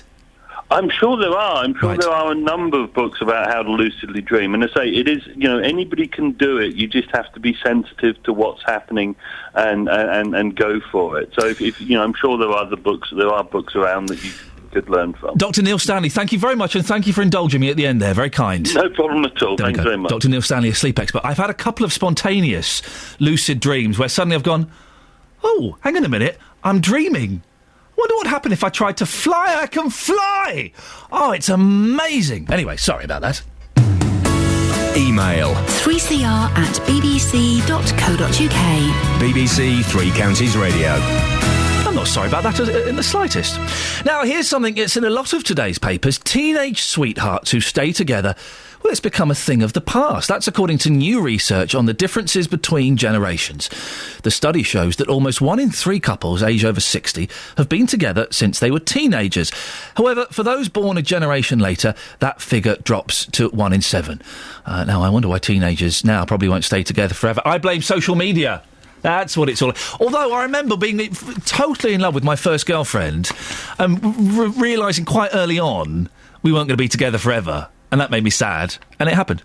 She went off with someone else, but I'm not bitter or nothing, but, still a bit nasty, wasn't it? Lynn's in Milton Keynes. She met her husband of 47 years when she was just 13 years old. Lynn, how did you two meet? I'm guessing it was at school. No, it wasn't. Oh, where was it then? We used to all go dancing. Used to have what they call Top of the Pops nights and different things like that, where all the school kids went, and a cafe where they used to play the jukebox. That's how we met. He never went to my school. Lynn, may I ask, how old are you now? If you met at 13, how long have you kind of known him? I'm 63 now. Oh my goodness gracious me! So it's 50 years. Yes. And how did he first chat you up? What did he say? Hello, love, you look all right. Fancy a dance to Cliff Richards? Well, we kind of knew each other. You know, everyone knew everybody. It was very different back then, not like it is now. And kind of sort of went to the pictures and things like that. Then he went away to work when I was 15. And I think that's probably why we got married so early, because he went all the way to Wales with his job. And he came back and we got married, and here we are 47 years later, which was 47 years this month. Well, congratulations. That is an achievement that should be applauded. What's the secret, Lynn? I think we've always done everything together. We learnt to do our houses up together. We've always worked together. He treats me the same as he did when I was back then. He still looks forward to me coming in. He likes my company. I like his. We've had bad times, good times, but you just work through them, don't you? We've had 4 children. We've got quite a big family. We're very close, all of us. And he's my best friend. Oh, look, you're making me all emotional. You are, genuinely. This is lovely. But do you not ever get sick of him and think, oh, for goodness sakes, it's him again. I've got to share a bed with him again. Yeah, of course I do. And how do you get past that? You just do, don't you? Oh, God, we've had some arguments where I will go into another room, but you just get past them, don't you? You realise in the end they're quite trivial. Sometimes you can't even remember what you're arguing over. They've been that pointless. But we have had arguments, and And believe it or not, we're total opposites. In what way? He's very shy, very quiet, doesn't mix with people very easily. I'm very outgoing. I can mix with anyone. I could talk to anybody. We do like the same things. He's not a very holiday person. I like a holiday. He comes for my sake. We're just very, very opposite people in everything, in our views. He's quite a historian. I was never really interested in history, but it worked. Lynn, why do you think that teenage marriage doesn't last these days? But I think today's a very different time. Even you look at the television, everyone today, it's all free, isn't it? Well, they do things we didn't do all them years ago. Lynn, listen, congratulations, 47 years. That's a cracking achievement. Yeah, thank you. Let's have a few more of those, please, if that's okay. Okay. That's Lynn in Milton Keynes. Met her husband of 47 years when she was 13 years old. Been together 50 years. Well, later on this morning, Tim Wheeler, who's sitting in for JVS, is talking about this and asking, is it a bad idea for people to marry their childhood sweetheart? You can send him an email if you want now.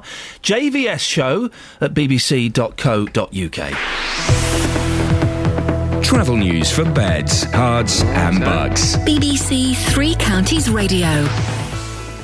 Just looking at the M1 southbound, we have another call on this. Chris said that he was caught up in a lot of traffic as you go past junction 13. It's looking really, really busy from there at Bedford down toward junction 10 at the Luton Airport Spur. On average, taking around 35 minutes to get through the traffic there, so it's a really slow morning. We think it's just because of the weather. The fact that it's been quite wet and miserable does tend to slow things down a fair bit. Certainly along that stretch of the M1 southbound, we haven't had any reports of accidents or incidents. We did have reports of a lane being blocked on the A1M though, northbound. Apparently an accident near to junction 3 for St Albans and South Hatfield, but we haven't had any recent updates on that one. So if you're caught up anywhere and you can see what's going on, please do give us a call, 08459 455 555. As you make your way into London on the A1 through Boreham Wood, it's slow from Stirling Corner to Mill Hill Circus. The M25 anti-clockwise, slow from the M1 to Kings Langley and from Maple Cross to the M40. And on the M40, there's still a lane closed southbound between junction 7 at Tame and 6 at Watlington after an accident earlier this morning. It's on the hard shoulder, but traffic's still pretty heavy past there as it awaits recovery. Adam Glynn, BBC Three Counties Radio. 7:30, thank you, Adam. Let's get the news and sport now. Here's Catherine Boyle. Across beds, hearts and bugs. This is BBC Three Counties Radio.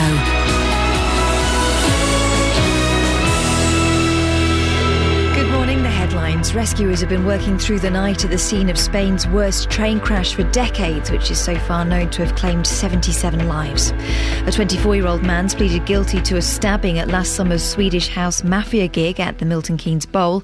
And the Archbishop of Canterbury has told payday loans company Wonga that the Church of England wants to force it out of business by competing against it. Three Counties Sports. BBC Three Counties Radio. The Senior Open starts this morning at Royal Birkdale. Colin Montgomery's playing the event for the first time, having turned 50 in June, with Fred Couples the defending champion. And Montgomery's looking forward to the challenge. 2 shots ahead. He had a golden opportunity last week, we know that. He was beaten. I'm glad that he was beaten and didn't beat himself. Phil Mickelson 66, you can't knock that. One of the great last rounds of British Open history. And it was strange because we always talked about Lee Westwood's chipping and putting letting him down in many ways, and his tee to green game being so good.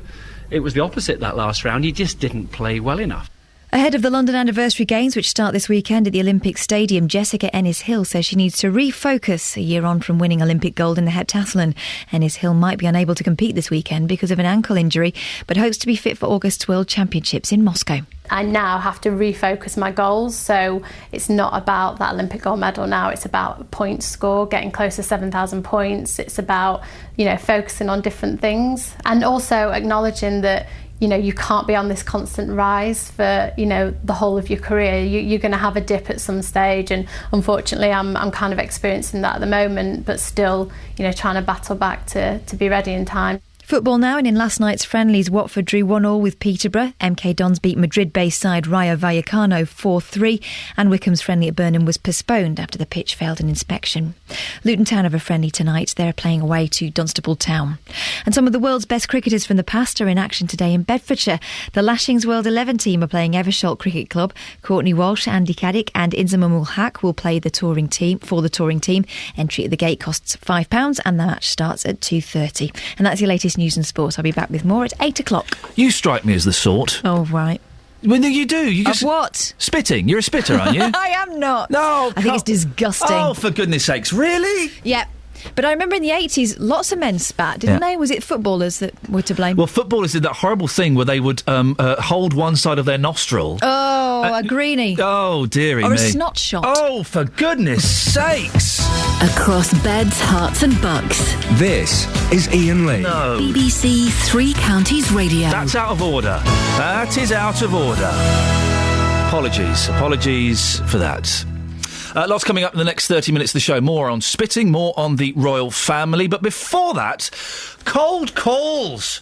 Oh, man alive. We've got a landline since we moved into this new house. First time we've had a landline in a couple of years. No one knows the number. The only people I get are cold calls. The consumer organisation Which launches a new online complaints tool today to help consumers call time on nuisance calls and texts. Pete Murray is from Which.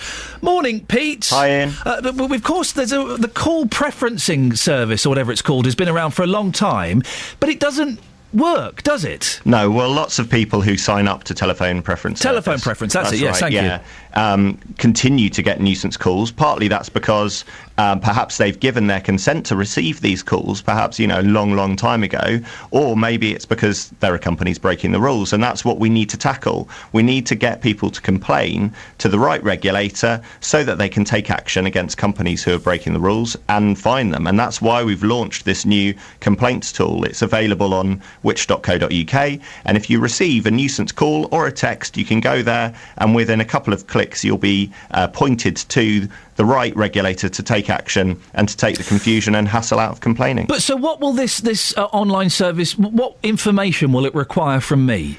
Very little. All you need really is the number of the call that you've got, or the company, the date that you got it, and then it will point you towards the right regulator. So it really is very little information that you need. You don't always get the number, do you? No, though? that's true. Some of them are withheld. That is true, and so it won't deal with absolutely everything. But for those calls that are withheld, particularly if you're put through to a person at the other end, you need to be asking them, getting the details of their company, and then you could put it into our tool, and hopefully it'll be referred on to the right people who can take action. Some of those people are so rude. There was a phone company that called me up, and the guy was such a smarmy little so-and-so. Good morning, sir. How are you, sir? Yeah, I'm not great, thanks. I've not got time for this call.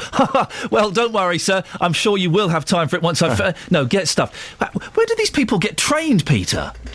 Well, I don't know where they get trained. There must be a particular place, mustn't there, for kind of nuisance callers training. But, it illustrates why we need to complain about this. Too many of us are on the receiving end of those kind of calls, and yet only 17% of people actually complain about them, despite the fact that 85% of us receive them on our landlines. And so that's why we've launched this tool. I think, when you get calls like that, you often feel powerless. You don't know what you can do about it. And people have told us that if there was an easy way to report these calls or texts, then they would. And so, we're encouraging people to come to our website, which.co.uk, to make a complaint, and then let's see the regulators taking action and fining companies who are breaking the rules. And will the regulators act? If I get a phone call today, as I inevitably will do, from some ridiculous service, and I go onto your website and log on, will my one complaint be enough for the company to be fined, or do you need to amass a certain amount? Well, it depends. We've seen examples recently where with only 17 complaints,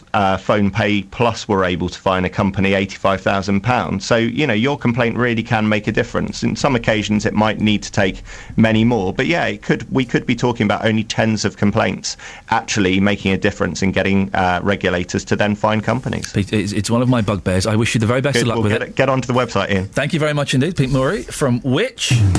Call 08459 455 555. BBC Three Counties Radio. 08459 455 555 is the telephone number if you want to give us a call.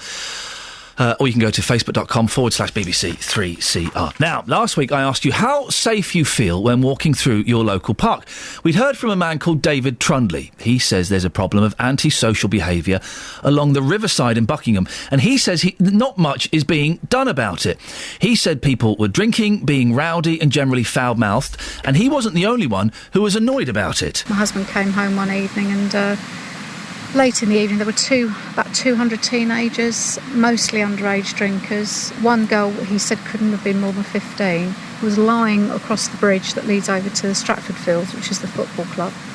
But obviously, comatose on alcohol. So it is an issue. I came down at lunchtime and there was a young crowd of girls and boys, and their language was really rude and disgusting and very loud, so you could hear it probably the whole way along. It isn't very pleasant, and there's quite a few elderly people that do come down, and I think it's very uncomfortable for them. It's not nice, is it? If you go out in the park, you want to have a little picnic or a kick around with the kids, and you see a load of boozers sitting on a park bench, it's not pleasant, is it? Well, last week we spoke to Councillor Mike Smith from Buckingham Town Council, who's also chairman of the Neighbourhood Action Group. He says they're working to try and sort the problem out, and I asked him how many fines they'd issued to people causing a nuisance. He didn't know at the time. He said he'd find out and come back.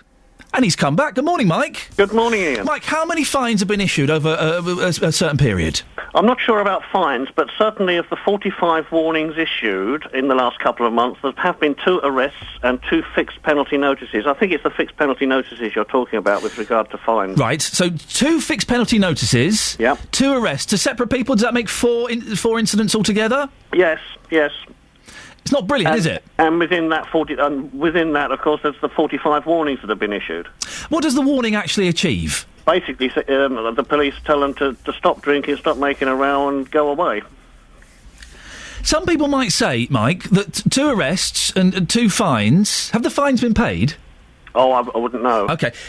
It doesn't sound like a lot, does it? It doesn't, but I think this is something you really need to talk to the police about, because they've got procedures they have to follow through and all the rest of it. I think the fact that 45 warnings have been issued alone, just in the last couple of months, indicates that they are being very proactive. If I went to the park today, Mike, would it be any better than it was a week ago? I think it would, yes. Yeah. Probably because it's raining at the moment, so there won't be many people there. Yeah, that would get. Well, these boozers, they don't mind the rain. Listen, we did have some texts and emails in last week that said some of the criticisms of people using this park, well, they were just examples of people being party poopers. Where do we draw the line between people having fun or being a nuisance? I think if you feel a little bit threatened, then that's the time. That's the time to be concerned. Nobody minds a family having a picnic in the middle of the park or something, perhaps with a bottle of wine or something like that. But when you get these large groups of people who are a bit threatening and clearly sort of the worst for drink, then it's worrying. And finally, we've been talking about spitting this morning, Mike. Spitting in the park, what are your thoughts on that? Disgusting, isn't it? It's as bad as dog poo. Do you really think so? Yeah, I do, yeah. There's talk some councils are going to be introducing an £80 fine. Do you think that's something you might look at? It wouldn't be us that introduced it. It would have to be the district council that do that. Right. They do all these bylaws and that sort of thing. But if they introduced it, you'd back them, would you? I would, but I'd ask the question that everybody asks. It's all very well having these penalties and that, but how do you enforce them? Who's going to go around there sort of saying, excuse me, you spat, here's a fine? Mike, listen, you said you'd come back on. I always admire it when people do come back on, so thank you very much. You're more than welcome. Councillor Mike Smith, because some people say they'll come back on and they don't. Oh, we can't get hold of them again. We can't get hold of them. He said he'd come on, and he did come on, so you have to respect that. Now, I've got some texts here about the royal family. We'll do that in a little bit. We're talking about spitting this morning. There's a story in the papers that... that £80 fines might be introduced. The Community Secretary, Eric Pickles, has backed a council in North London that wants to bypass a bylaw banning spitting in the street. Enfield Council will make this habit an offence punishable with an £80 fine from September. Well, Councillor Chris Bond says they took the decision by popular request. The residents asked us to look into the possibility of making it an offence, which the government took away from us in the early 90s. So all we asked the government to do is reinstate that. We have a petition from local residents of nearly 5,000 signatures, and we took it to full council, and both political parties in Enfield agreed it is the way forward, and that's what we've done. You can always spit and put it in a handkerchief or put it into a litter bin. Just spitting on the pavement, which is the abhorrent, filthy, foul habit which people don't like. Listen, when a man with a voice that deep speaks, you listen, OK? Our breakfast reporter has been out and about on this. Justin Dealey. Thanks, Ian. Yes, earlier I spoke to Tracy. She said spitting on the street makes her feel sick. A moment ago, I spoke to Vicky, and this is what happened. Now, Vicky, you're from Lewisham. Whenever you go into Lewisham Town Centre, how often do you see people just randomly spitting? Quite a bit. Yeah, quite a bit.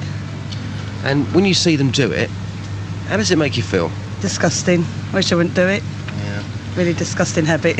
Well, I spoke to somebody earlier on, and she, like yourself, found it disgusting, but she hasn't really had the courage yet to say anything to anybody. Are you the same? I'm the same, yeah. I wouldn't speak up to him.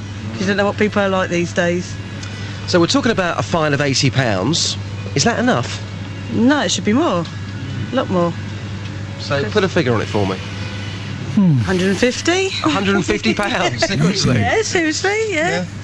Oh, I'll give him £150 for, like, doing a spit on the floor. You don't think that's too harsh? No. Yeah? No. I mean, if it is £150, you honestly think that would stop people from doing it? Hopefully, yeah. Hopefully, yeah, because people have got to walk there, and you don't want to walk in something that somebody spat on, do you? Yeah. So, yeah. And again, a final point, something that Iain mentioned earlier. He was saying that some people need to spit every now and again, and a fine of £80. They should have a bag to spit into. Have a bag or a pot to spit into. And then take it home and put it in the bin. So, as far as you're concerned, there is absolutely no excuse whatsoever for spitting on our streets? Definitely not. No need for it. So there you go. The views of Vicky so far, Ian, this morning. Doesn't surprise me, but nobody agrees with you that some people just need to spit, and that's perfectly acceptable. I need you to stay... thank you for that, Jess. I need you to stay on the line for a second, if that's OK. OK. Got something that I'd like to read out. Over the last few days, it's been brought to my attention I've made several comments that have been derogatory and offensive about certain members of our team and their family. Some of these comments were made on air, some were contained in several emails that were considered private but were sent from a BBC email address. I'd like it to make it known now that I intended no offence to any presenters or members of their family, and if I've said anything on air that has caused offence, then I am deeply apologetic for that. So I would like to say apology to Justin Dealey for anything I may have said about him or his family in the last few days, and of course apologies to any listeners who may have been offended by some of my more flippant comments. They were all done in a joking manner, but I can now see that some of these were not quite as humorous as I thought. Well, I'll take it back. You stuck to... Travel news for beds, cards and bugs. BBC Three Counties Radio. On the M1 southbound, we have a lane closed. This is after an accident between junction 13 at Bedford and 12 at Flitwick. Thank you again to Chris, who gave us the first update on this. It's taking on average 35 or 40 minutes to get through the traffic. Lane 1 is the lane that's currently closed. Northbound, the M1's looking quite slow past there from Flitwick up toward Bedford. The M40 southbound, still a lane closed after an accident between Tame and Watlington. It's awaiting recovery of the vehicles on the hard shoulder there. The accident happened around 5:45 this morning, but you've still got queues past there. The M25 anti-clockwise, heavy past junction 25 going into the roadworks, slow from the M1 to Kings Langley and from Maple Cross to the M40. Delays now on the A1 at the Black Cat roundabout, southbound coming down toward the Barford bypass, and it's still looking busy as you make your way into London through Boreham Wood, coming down from Stirling Corner toward Mill Hill Circus. The A1M, as far as I know, is now clear past junction 3 at South Hatfield. We did have reports of a lane closure earlier on, but as always, if you get caught up somewhere, give us a call 08459 455 555. Adam Glynn, BBC Three Counties Radio. Thank you, Adam. 7:46, it's Thursday the 25th of July. I'm Iain Lee. These are your headlines on BBC Three Counties Radio. Rescuers have been working through the night at the scene of Spain's worst train crash for decades, which is so far known to have claimed 77 lives. A 24-year-old man has pleaded guilty to a stabbing at last summer's Swedish house mafia gig at the Milton Keynes Bowl. In sport, at the IPC World Athletics Championships this morning, Britain's Paralympic 100 metres champion Mickey Bushell is in action in the semi-finals of the T53 sprint. Coming up, school holidays. What do you think?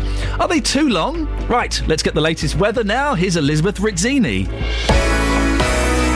Beds, Herts and Bucks weather. BBC Three Counties Radio. Hello, a very good morning to you. We have seen some heavy rain overnight, a bit wet underfoot. We could still see a few showers popping up here and there too, anywhere across the Three Counties really over the next few hours or so. It's quite cloudy, it's quite muggy too, but an improving picture as we get into the late morning, the first part of the afternoon. The sun will come out and that's the way it will stay for the rest of the day. Just always the risk of one or two showers, particularly through the morning, so do cater for that if you're just heading outside the door now. But lots of warm sunshine around later, highs today of 24 or 25 degrees Celsius and light winds too. Very pleasant end to the day, and then overnight tonight it should stay mostly dry. We might just see a little bit of showery rain just to edge into parts of Hertfordshire perhaps as we head into the first part of tomorrow morning, but otherwise dry and actually feeling a touch fresher tonight as well, and that will come as welcome news to many of us. Temperatures down to between 13 and 14 degrees Celsius overnight in the towns. So for tomorrow then, mostly dry and bright, lots of good spells of sunshine, still feeling warm, light winds, top temperatures again of 24 or 25 degrees. Locally we could see a little bit higher than that. Watch out because we do have some thunderstorms headed our way over the weekend. Now it's quite difficult to pin down the detail at the moment, but we could see some very heavy downpours again, the risk of some thunder and some lightning. Probably a bit safer on Sunday afternoon. It looks like we'll see most of them on Saturday afternoon, but keep your ears pinned back basically, and we'll try and firm up on the detail before tomorrow. There's the forecast. Keep your ears pinned back isn't the saying, is it? Coming soon. He just needs to get past the one player that's back. Getting away from his marker inside the box.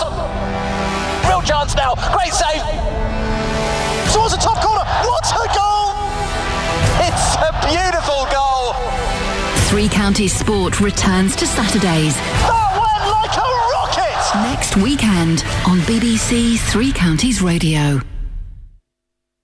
08459 455 555 is the telephone number if you want to give us a call. Talking about spitting this morning and the royal family. Got lots of texts on the royal family. I will get to those shortly, I promise. But before that, school holidays. Are they too long? Children break up for their annual summer vacation. Most of them today, some were yesterday. The debate will rage again as to whether 6 weeks is detrimental to their educational development and whether the school year should be more evenly broken up into 4 terms. There's even been suggestions that schools might be given a certain amount of freedom to select their own holiday dates. Well, I'm joined now by Dave Mingay, who's a spokesperson for the National Union of Teachers in Luton, and also Dara Carroll, who's the principal of Milton Keynes Academy. Good morning to both of you. David, let's start with you. What are your feelings about the length of the school summer holiday? Too long? No, not at all. I think actually if you look at, I've been doing a bit of research about different countries across the world, and actually in comparison to other countries, our summer holiday is actually quite short. If you look at Finland has, by all international league tables, the world's best education system, internationally renowned. They have a summer holiday of 3 months long. So there is almost an argument saying, well, maybe we need longer summer holidays to make our education system better. Well, what are the benefits for pupils and teachers from having a holiday as long as 6 weeks? Again, you put the emphasis on the length of 6 weeks being a long time, contrary to Mark, which just said comparison, it's a short time. What it allows children time to be with their parents and time with their families and explore their environments, not be confined to a classroom where they're going to be given... But they don't explore their environments, do they, Dave? They sit at home playing PlayStation and watching Why Don't You? Well, you're out of touch, and I don't think Why Don't You's on anymore. It was one of my youth. Oh. No. But that's what they do, though, isn't it? Their parents are normally working, so they'll be spending time with Nan, or they'll be sat at home in front of the Xbox. That's down to parental choice, isn't it? Whether the parents want to be outside playing or the children want to be sitting in front of the Xbox. Well, it's not necessarily a choice that many parents can make. Well, then we're talking about childcare, and there are many summer schemes. I know all the local councils offer excellent play schemes, excellent things, excellent activities for children to do during the summer holidays that allow them to do outside learning, enjoy their environment, enjoy time doing things other than school-based activities. Let's go to Dara Carroll from the principal of Milton Keynes Academy. What's the summer holiday length there, Dara? We have actually returned back to a more traditional 6-week holiday. But when the academy first opened, it was a slightly shorter summer holiday because we used to put a 2-week holiday into the October half term and space the holidays out a little bit more. So the summer holiday would have been 4 weeks? Yes, it would have been. What was the thinking behind that? Well, I think it was sort of along the lines that you were saying, that sometimes children, depending on their family circumstances, do find that, they do get a bit bored in the holidays, but also that if you split the terms up, I mean, you mentioned a 4-term year, I quite like, in some respects, the idea of 5 8-week terms with sort of 2-week breaks and a 4-week break in the summer.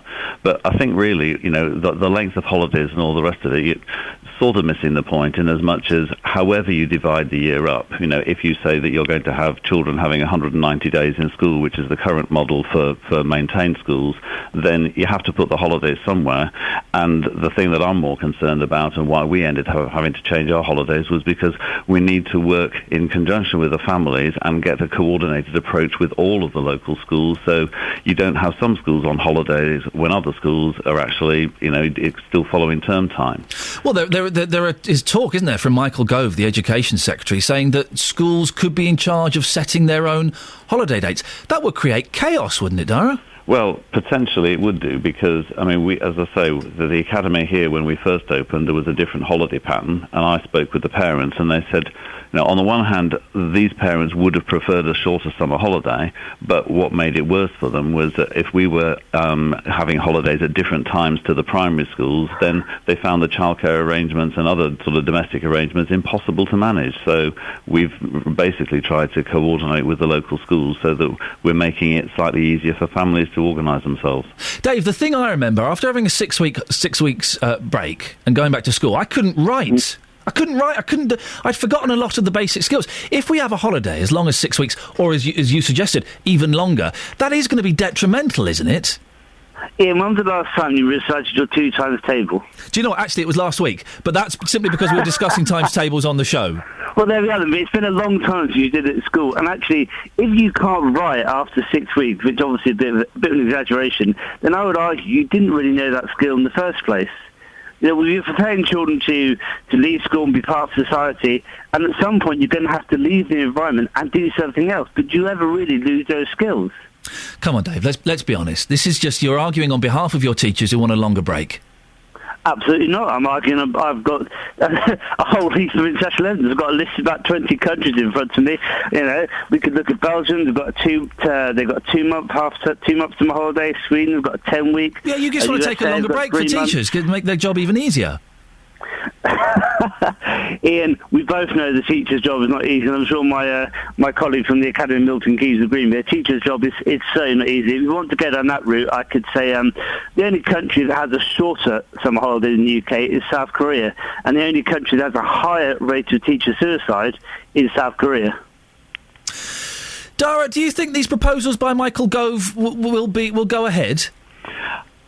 I can't really answer that one, but all I would urge the Secretary of State to consider is that if there is a coordinated approach, then there's more likely to be success. Because, if you take, I know teachers and families that have got children who not only attend different schools because they're at different ages, but they might actually attend schools in different authorities. And it does become very difficult for families if everybody's on holiday at different times. And depending on the family circumstances, that can be a real problem. And at the secondary end, for example, I know that there are some families whereby children will not attend school if they then have to look after younger siblings who are at primary school because one's on holiday and the other one isn't. Gentlemen, we'll end it there. Thank you very much to Dara Carroll, Principal of Milton Keynes Academy, the last voice. And the other voice you heard, of course, was Dave Mingay, spokesperson for the National Union of Teachers in Luton. I've got lots of texts here, so let's go through some of these. This is about the Royals. 53 pence a year. Are they worth it, do you think? Dave says, I'd get rid of the Royals. I don't think they're worth the money. 53 pence a year. That's less than a can of Pepsi-Cola. Jess Heatham Reach says Republicans who want to reroute the money into public services forget that a president and all his staff would have to be paid, and there'd be the expense of an extra election every 4 or 5 years. Long live the Queen. Ruth and Biggleswade, compared with the fact that the welfare cost to each person is nearly £4 per head a year, the royal family cost is good value. At least they bring in money to the country through tourism. Maff says 53 pence a year isn't too bad when compared to the 60 pence needed to buy a sticky picture of Her Majesty to post a letter. Prue says 53 pence a year per person for the Rolls is a bargain. Roz says, I wish I was only paying 53 pence a year for all the low-lives serving prison sentences. And Pam says, having a royal family means we don't have a dictatorship. Hooray! Well, it started off one way and it's gone the other way. Let's quickly squeeze in Dave in Bedford. Dave, nuisance calls. Yeah, there's a lot of them coming from international calls. Yep. The word international's coming up, so you don't get any number.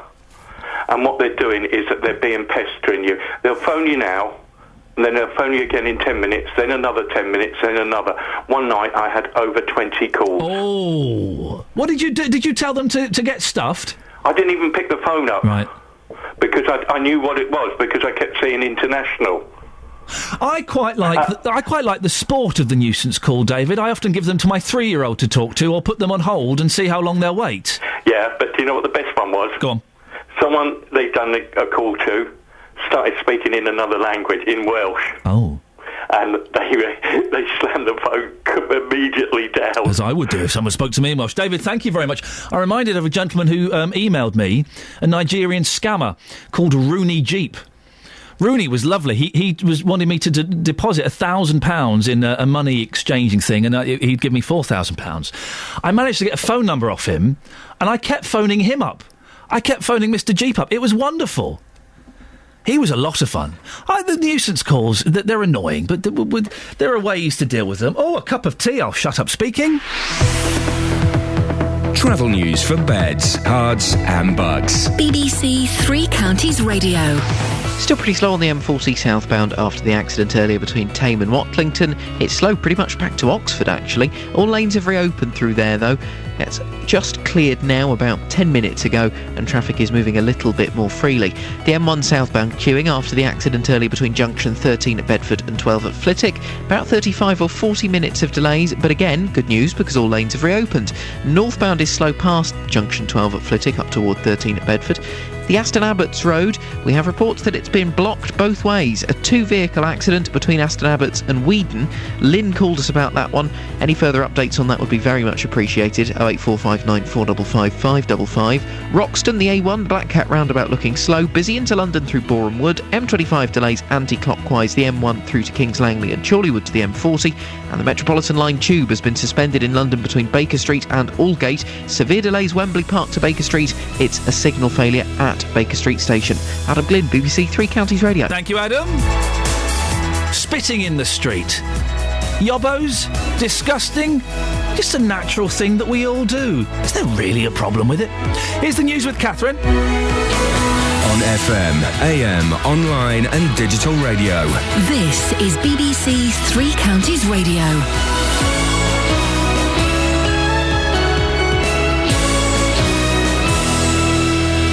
Good morning, it's 8 o'clock. The headline, 77 feared dead in Spanish train crash. Liverpool man pleads guilty to Milton Keynes stabbing, and a lucky strike for a Stukely fisherman. BBC Three Counties Radio. Rescuers are still searching through the wreckage at the scene of Spain's worst train crash for 4 decades, which is so far known to have claimed at least 77 lives. Scores more people, including one from Britain, were injured when the Intercity Express came off the tracks as it approached the station at Santiago de Compostela in the northwest of the country. Some survivors said they thought the train was going too fast as it approached a bend. It happened so quickly. It's difficult to say what happened, but the train derailed on a curve and rolled over many, many times. The train was going very fast and it derailed as it was going around the corner. It's a disaster. I was very lucky we survived.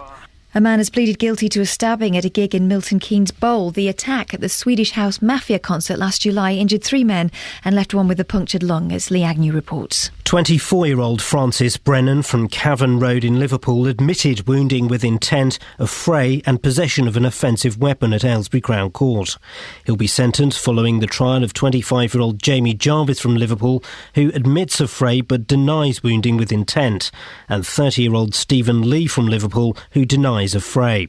Last summer's event was billed as the last UK concert by the dance music trio after they announced they were splitting up. The Archbishop of Canterbury has told the payday loans company Wonga that the Church of England wants to force it out of business by competing against it. Justin Welby, who's strongly criticised the high rates charged by such lenders, said the Church could help them to expand access to non-profit-making credit unions by providing customers with providing the unions with premises and the expertise of church members. Many motorists are driving when tired, with some not stopping at all on long journeys. That's according to the safety charity Break. Their survey found that 55% of those asked ignore basic advice to take rest breaks at least every 2 hours on long trips. Sleep expert Dr Neil Stanley told this programme the problem's getting worse as cars get better. People aren't really taking the situation seriously, and in this day and age we've got cars that can go many hundreds of miles without needing to refuel, and we all want to go nice places, and so it's very easy to just hop in the car and drive, and it's not as though the car's going to have to stop, so you don't stop. A fisherman is lucky to be alive after being struck by lightning in Stukely. The 55-year-old angler suffered only minor injuries despite taking what's believed to be a direct hit at Three Lakes on Tuesday. It's thought the rod was used as a conductor by lightning, as according to staff at Milton Keynes Hospital, the bolt went in through his hand and out through his elbow. In sports, last night's friendlies, Watford drew 1-1 with Peterborough, MK Dons beat Madrid-based side Rayo Vallecano 4-3, and Wycombe's friendly at Burnham was postponed after the pitch failed an inspection. Today's weather, warm and humid with sunny spells and isolated showers. Top temperature 26 degrees Celsius, that's 79 Fahrenheit. Get the latest news and sport online at bbc.co.uk/3 counties.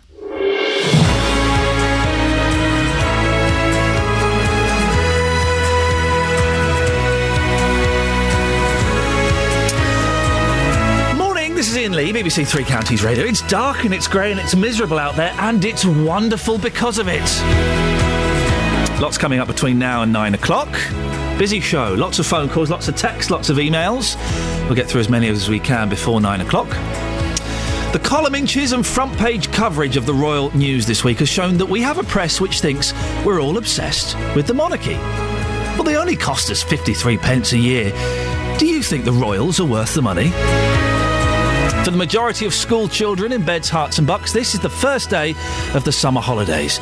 Well, the idea of shorter school holidays is a very real one.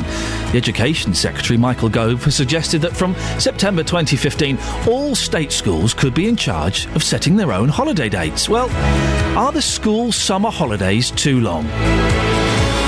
With a council in London introducing £80 fines for people caught spitting, could spread elsewhere. What do you think? Is it ever OK to spit in the street? Sometimes there's no other choice, is there? Facebook.com/BBC 3CR. You can send me a text, 81333, start your text 3CR, or give me a phone call, 08459 455 555. Across Beds, Herts and Bucks. This is BBC Three Counties Radio. Sorry, I was having a little slurp of tea there. I do apologise.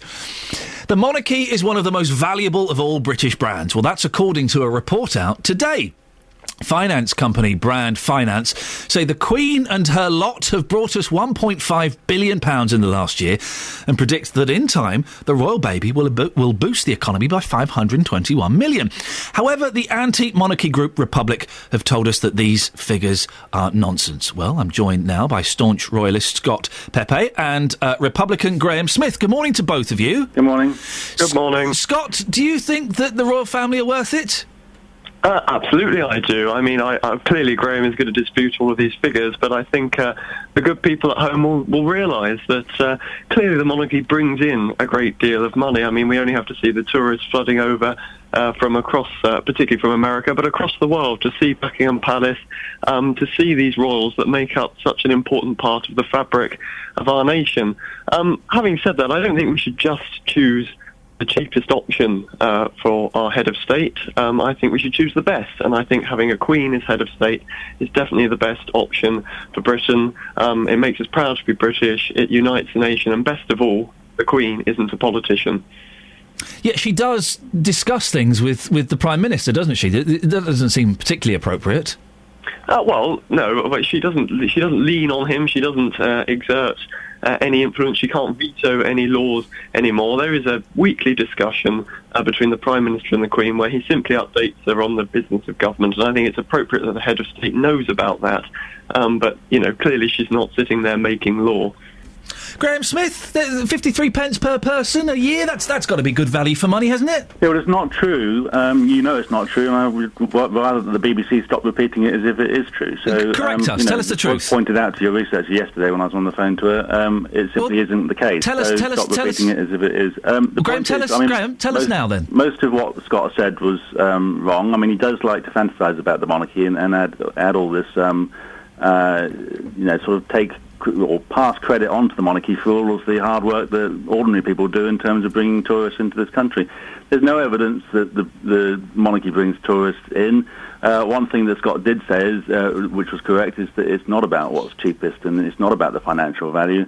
The figures that come out from Brown Britain are absolute fiction. What are the correct figures then? Well, there aren't any figures to support any kind of economic benefit to the monarchy. There just isn't any. I mean, there was a quite a clear, concise article in the Financial Times debunking all of this nonsense. So they don't cost us 53 pence a year? They cost us over £200 million every year, which is the equivalent of thousands of nurses or thousands of police officers or, however many schools or hospital wards. Over £200 million every year on an institution that is not the best because it's not democratic, it's not accountable.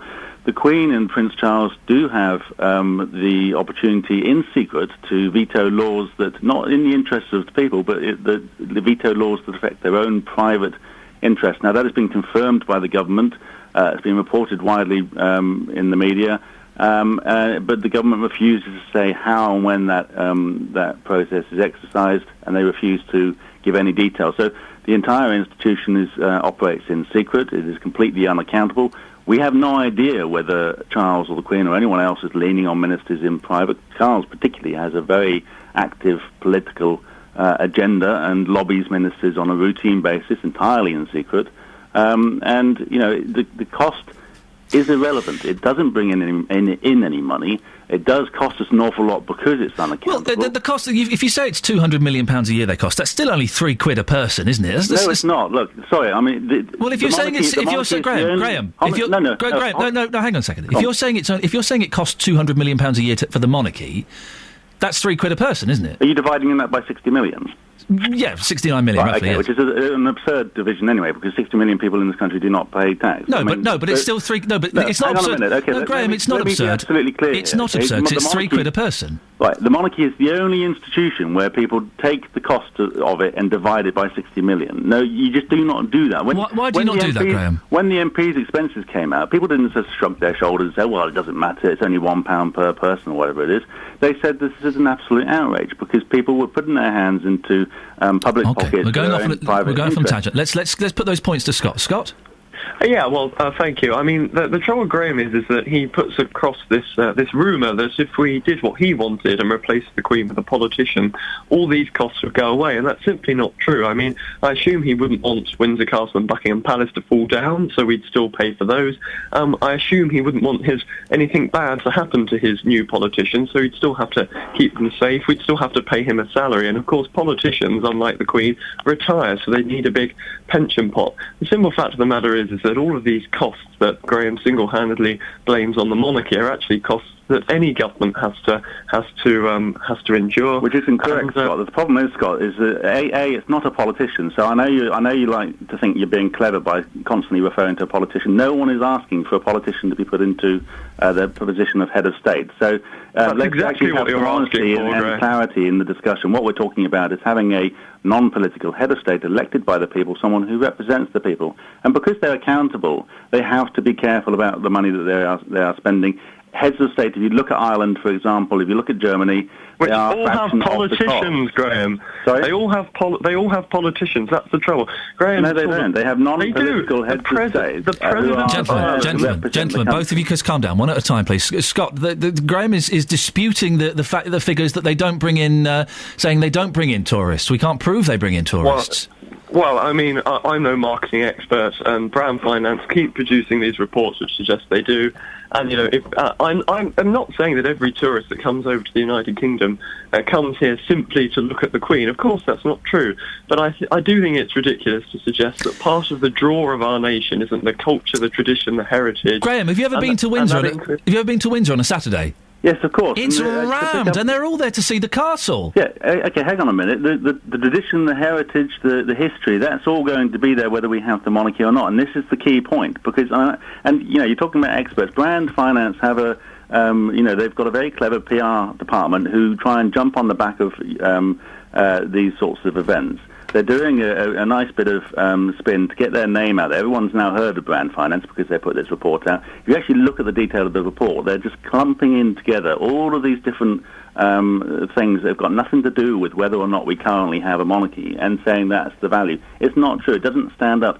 And the key test is, if we get rid of the monarchy, would tourism go down? Now, I put that to the heads of Visit Britain, the most expert people in this country on tourism. I put it to them in person. I said, if we get rid of the monarchy, there's no evidence that we would lose tourists. And they said, you're right, there isn't any evidence that we would lose tourists. So, the history and the traditions and the heritage tourism would remain in this country without the monarchy actually still functioning. People would be able to go into Windsor Castle all year round, right away around the castle without any restrictions. Same with Buckingham Palace.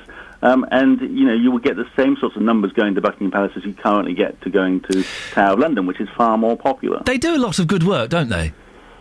Well, no, it's all spin and they do a lot of work for charity, and Prince Charles is always involved in environmental issues, and Prince Andrew is always travelling off meeting business people. No, it's good. Again, Prince Charles lobbies on his own particular view on the environment. He gets involved in political issues. His so-called charity work is his own set of charities, which are there to push his own particular political agenda. Prince Andrew is going around the world talking to some of the most vile despots in the Middle East and the Central Asia, essentially, doing it for his own kudos. Scott, they're all following their own personal agendas. That's exactly what they do, and that's what happens. Graham, let Scott answer. Public positions without any accountability. Let Scott answer, Scott. Well, this is absolutely outrageous, clearly. I mean, I don't invite members of the royal family to do things. They don't invite themselves. The Queen, Prince Charles and all the members of the royal family are invited by local community groups, local councils, people who have taken part in the Duke of Edinburgh Prince's Trust. They're invited to do these engagements, and they're invited to do these engagements because it's a pleasure to have members of the royal family who represent the nation coming to, whether it's opening your day centre or giving you the Gold Duke of Edinburgh Award. People want them to do this because it's a nice thing to happen. And Prince Charles carried out over 650 engagements last year, more than the President of Germany, more than the President of Ireland, probably more than me. I wouldn't want to carry out that many engagements. It's a meaningless figure, Scott, because that's only, each engagement is at most an hour long. So she's in her 80s, though. A very small amount of work. She's in her 80s. Well, what's that got to do with anything? She's an old lady. She's still. If she's not able to do the job, she should step down and allow someone else to do it. She's an old lady, and yet she keeps on doing it. She keeps on keeping on. But there isn't a lot there for her to do. Even her own spokespeople have said that. Once they've stopped being spokespeople, one of them said they're very good at doing very little and making it look like they're doing a lot. Graham, they don't do an awful lot. Graham, where's your joy? Where's your joy? Well, that's a silly question, isn't it? My joy is in what this country really does well. The ordinary people. This is a great country, a fantastic country, full of amazing and brilliant and innovative people. And the problem with the monarchy and the monarchists like Scott is that they just think that this is a dreadful country, and the only colour that it's got it's this one family. They think we cannot get tourists in unless we lean on this one family, that we can't bring in trade unless we lean on this family. It's complete fantasy. Scott, and it's insulting to our fantastic country. Scott, you've got 20 seconds to reply. Well, I mean, clearly there are many great things to our country, the Olympics, our sports teams, etc., etc., but I think we should keep as many good things about our country going as possible, and I think if you look across the world and across the Commonwealth and just look into ourselves and look at our hearts, and all the opinion polls back me up, British people love their monarchy, and long may it continue, because it's part of our nation and it's part of what makes us Great Britain. We have to end it there. A fascinating discussion, gentlemen. Thank you very much, both of you, for coming on. I enjoyed that thoroughly. Scott Pepe, who is a staunch royalist, and Republican Graham Smith. Travel news for beds, cards and bugs. BBC Three Counties Radio. The M40 southbound still looking slow after the accident between Tame and Watlington, and although the accident is gone and the lanes are all open, congestion looks like it's tailing back nearly to Oxford. Southbound M1, long delays this morning, Newport Pagnell down toward Bedford, that's junction 13 of course. It's taking at least 35 minutes to get through after the accident earlier around junction 13. Again, it's one that's since cleared. Northbound looking busy from Flitwick toward Bedford. The Aston Abbots Road, we have reports that that's been blocked both ways after a two-vehicle accident between Aston Abbots and Weedon.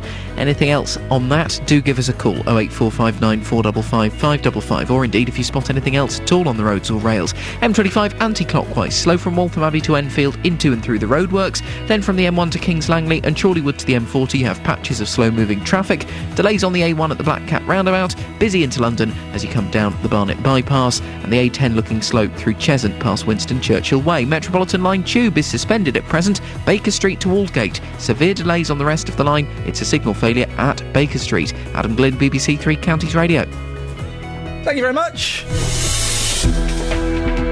8:17, it's Thursday the 25th of July. I'm Iain Lee. These are your headlines on BBC Three Counties Radio.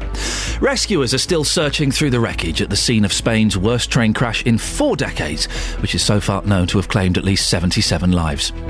A 24-year-old Liverpool man has admitted wounding with intent, affray and possession of an offensive weapon following a stabbing at a concert at the Milton Keynes Bowl.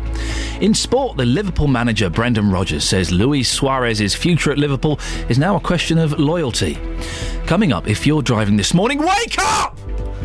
Apparently half of us have at some point fallen asleep behind the wheel. Hear more next. BBC Three Counties Radio.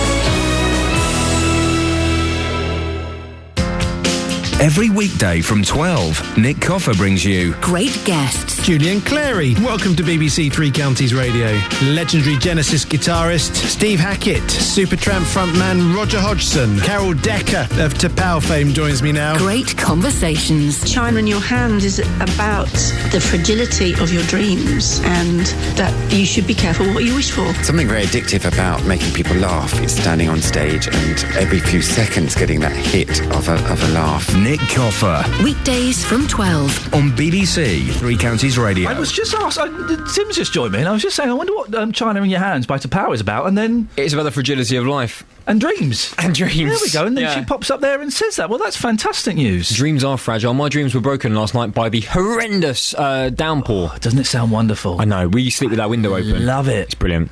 That noise, there's nothing better. If you sleep in an attic room, as I used to do, so you're right close to the roof, and just that rain beating. With a skylight hammering down. Oh, God, it's almost sensual. It sounds like wonderful. A group of old men picking up big buckets of water and just throwing them over you. Morning. So, Tim, you're off on holiday next week, are you? I am, yes. JVS comes back and then I go away. Except instead of sitting in my flat, I shall be going to Spain.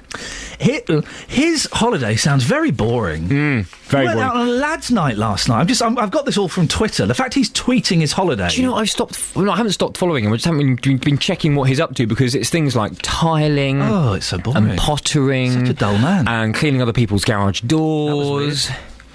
I know, I often ask him, nice time last night, where did you go? Did you go and pop over, see your dad or do some tiling or, go and see your nan. It's like, do you think that's all my life is? I was like, well, yes, it appears to be. It seems that's to be. Your life. Such a shame. It's a blameless life, but it just sounds a bit dull. It's a joyless life. It's a joyless life. Soulless life. You're going to have joy and soul next week, are you? Next week I will be. Yes, a bit of sunshine, hopefully, some tapas, and I'm really looking forward to it, thank you. Well, yes. Excellent. But anyway, enough about that. This morning, 9 o'clock, it's the big phone-in. Yes. And I want to hear from you. Are you a dangerous driver if you don't take a rest break every 2 hours? Apparently more than half of us don't take regular rest breaks and risk falling asleep behind the wheel. That's according to Break, the Road Safe charity. 35% of those polled told the charity they often continue a journey despite feeling sleepy, and this is quite interesting actually, 15% of male drivers say they're happy to drive for 6 hours or more without stopping, which is kind of like going from, I suppose, here to nearly Scotland.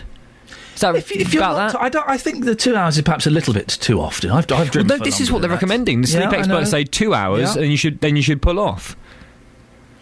I have managed to go longer than 2 hours before pulling off, and I do. One of the joys of driving on my own, as I have done recently, is that you can, if you do feel a little bit dozy, the first thing I do is I pull off and I have a doze. Then I have a doze for just half an hour. in a lay-by. Yeah, and it's great and it's a joy. But 2 hours is maybe a little bit. Well, I don't know. I mean, I came back from an airport recently and I had 3 passengers, and it's only about 3 or 4 weeks ago, and we had such a long flight, we were desperate to get home. They all fell asleep instantly. And that's hard work when everyone else falls asleep. When everyone falls asleep. Yeah. And I think from the moment I got into the car, because it had been a very early flight, we had very little sleep, I was tired the whole way, and I drove from Gatwick up to, where were we, just coming into Hertfordshire, and I was kind of slapping my cheek, and I was putting sweets in my mouth and opening the windows, trying to breathe in air, and I just thought, I'm being an idiot. I should just go and find someone to probably just say, I'm sorry guys, we go and have a coffee, because everyone was so desperate to get back. And apparently I've got the RAC. They estimate that 20% of all accidents occur because people are just too tired to be in control of a vehicle. So if sleep experts say you should rest every 2 hours, and if you're not doing that, then presumably you are being dangerous. You are risking causing an accident because you're just too tired to be on the roads. Yep. Simple as that. Yep. So that's the question. 08459 455 555. Although I appreciate how impractical that would be for many drivers, for people who are driving as couriers, or I suppose they get regular stops to get out and deliver things. Yep. People making regular long journeys up and down the country for work. Maybe it's impractical, but I just wonder. Phone lines are open. Always good to try and pull off on the hard shoulder if you can, Tim. Absolutely. Thank you very much. Call 08459 455 555. BBC Three Counties Radio. Now, we're talking about it now. We're carrying on the discussion. Have you ever been driving when you've fallen asleep behind the wheel? It happened to me a long time ago. As a young man, I fell asleep for about 3 seconds on the motorway, woke up, the car was kind of going sideways. Boy, oh boy, did I learn my lesson. Never again. Well, research by the charity Break shows half of us aren't taking it seriously enough, as we're not taking a break at all. They believe as well it'll get worse during the summer season as families travel by car to get to their holiday destination. Ellen Booth is Senior Campaigns Officer. Ellen, why aren't people taking time out to rest? I think, unfortunately, there's this issue of complacency among drivers. Drivers always think that, they'll be the ones who can get away with it. I'm a good driver. I can control this. I can just push on through. Unfortunately, if you're not taking regular rest breaks, if you're driving when you're feeling tired, you're putting yourself at great risk of micro sleeps, which is when you might fall asleep for between 2 and 30 seconds. And some people call that head nodding. When your head kind of wobbles a bit and you kind of blink and you open your eyes again. You might think you've only closed your eyes for a split second, but in actual fact it can be up to 30 seconds, and it only takes a few seconds to veer across a number of lanes and cause a very serious crash. So, our advice is, yes, you should be making sure that you're not driving tired in the first place, you're getting enough sleep before you set off, you're taking regular breaks, but if you do feel tired at the wheel, you absolutely shouldn't be trying to push on through by opening the window or something like that. And that's the key, isn't it? If you're feeling tired, taking a break every 2 hours seems a little excessive to me. I mean, that's the recommended amount by experts, and I think it's difficult for individuals to judge, and certainly when you weigh up the risks involved, it has to be worth it. I mean, when you're setting off on you're setting off on holiday, obviously many people take the view that, well, I want to get there as quickly as possible and get this journey over and done with, but actually why not take the view that I'll make this journey a little bit more enjoyable by slowing down, taking regular breaks. That's probably a much more sensible attitude to have. Who's worse at taking breaks, men or women? Well, unfortunately, it seems that men are actually much worse at taking breaks, and are much more likely to try to push on through if they do feel tired at the wheel, by, for example, opening the window, putting music on, something like that, which are all unproven to actually prevent you from falling asleep at the wheel. So this research that we did showed that many more males, a much higher proportion, said that they'd driven for 6 hours or more without stopping, so 14% of males compared to 3% of females, and a higher proportion said that they'd try to push on through as well. I tell you what doesn't help, Ellen, is some service stations, because I quite often pop over into a service station, have a little doze for a bit, then go and get a coffee and drive on. But some service stations, if you're there for more than an hour or more than 2 hours, then you get fined. That's not particularly encouraging, is it?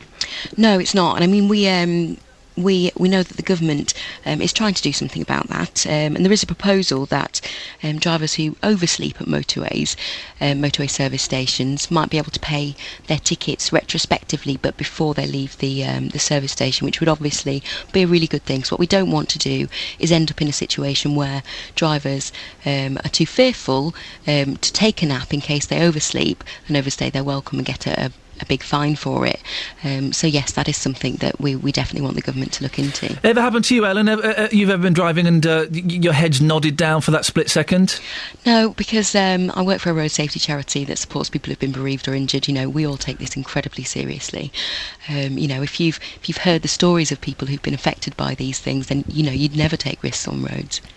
Ellen, thank you very much for your time. Ellen Booth, Senior Campaigns Officer at Brake, 08459 455 555. Let me go to the Facebook page. There are so many Facebook comments about spitting. I'm not going to get a chance to read all of them out, but let's try and... let me just have a little look. Sorry, there was a message to me there.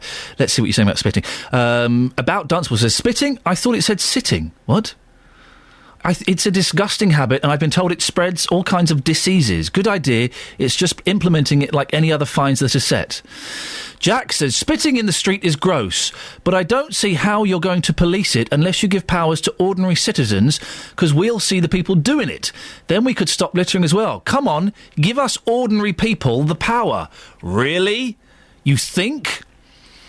And Gillian says, a disgusting habit that spreads disease. An £80 fine is not enough. But a good thing, Ian, would you change your mind about spitting if one of your sons were landed on... Would you, Ian... This is worded in a very strong way. Ian, would you change your mind about spitting if one of your... Ian, this is from Gillian. Ian, would you change your mind about spitting if one of your sons were landed on by a stray spitter and were infected? Yes, I think I quite possibly would, Gillian. Thank you for that. Travel news for beds, cards and bugs. BBC Three Counties Radio.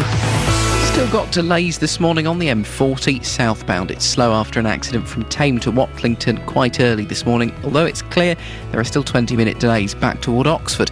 The Aston Abbots Road has been blocked both ways following a two-vehicle accident between Aston Abbots and Weedon. One vehicle's been recovered. The van that was involved in that is still waiting to be recovered right now. The M1 southbound, long delays. Newport Pagnell at the services toward Junction 13 at Bedford. 35 minutes to get through the traffic. There was an accident earlier this morning. Northbound looking slow past junction 13. The M25 clockwise looking really slow around Chorley Wood. Anti-clockwise busy in patches into the roadworks first off past Enfield, then from the M1 to Kings Langley and from Chorley Wood to the M40. The A1 up at the Black Cat roundabout is queuing southbound going on to the Barford bypass. Into London, the A1 slow through Boreham Wood around Mill Hill Circus, and then the A10 Cheshunt, we've got slow moving traffic Winston Churchill Way toward College Road and indeed down toward the M25. Metropolitan line tube suspended Wembley Park to Aldgate. There are severe delays on the rest of the line. This is signal failure at Baker Street. Your tickets will be taken on buses London Midland, London Overground and Chiltern services. Adam Glynn, BBC Three Counties Radio. Scott raises an excellent point on Facebook on the subject of spitting. What happens if you get a fly in your mouth? Do you have to chew it and swallow it? Across beds, hearts and bugs. This is BBC Three Counties Radio.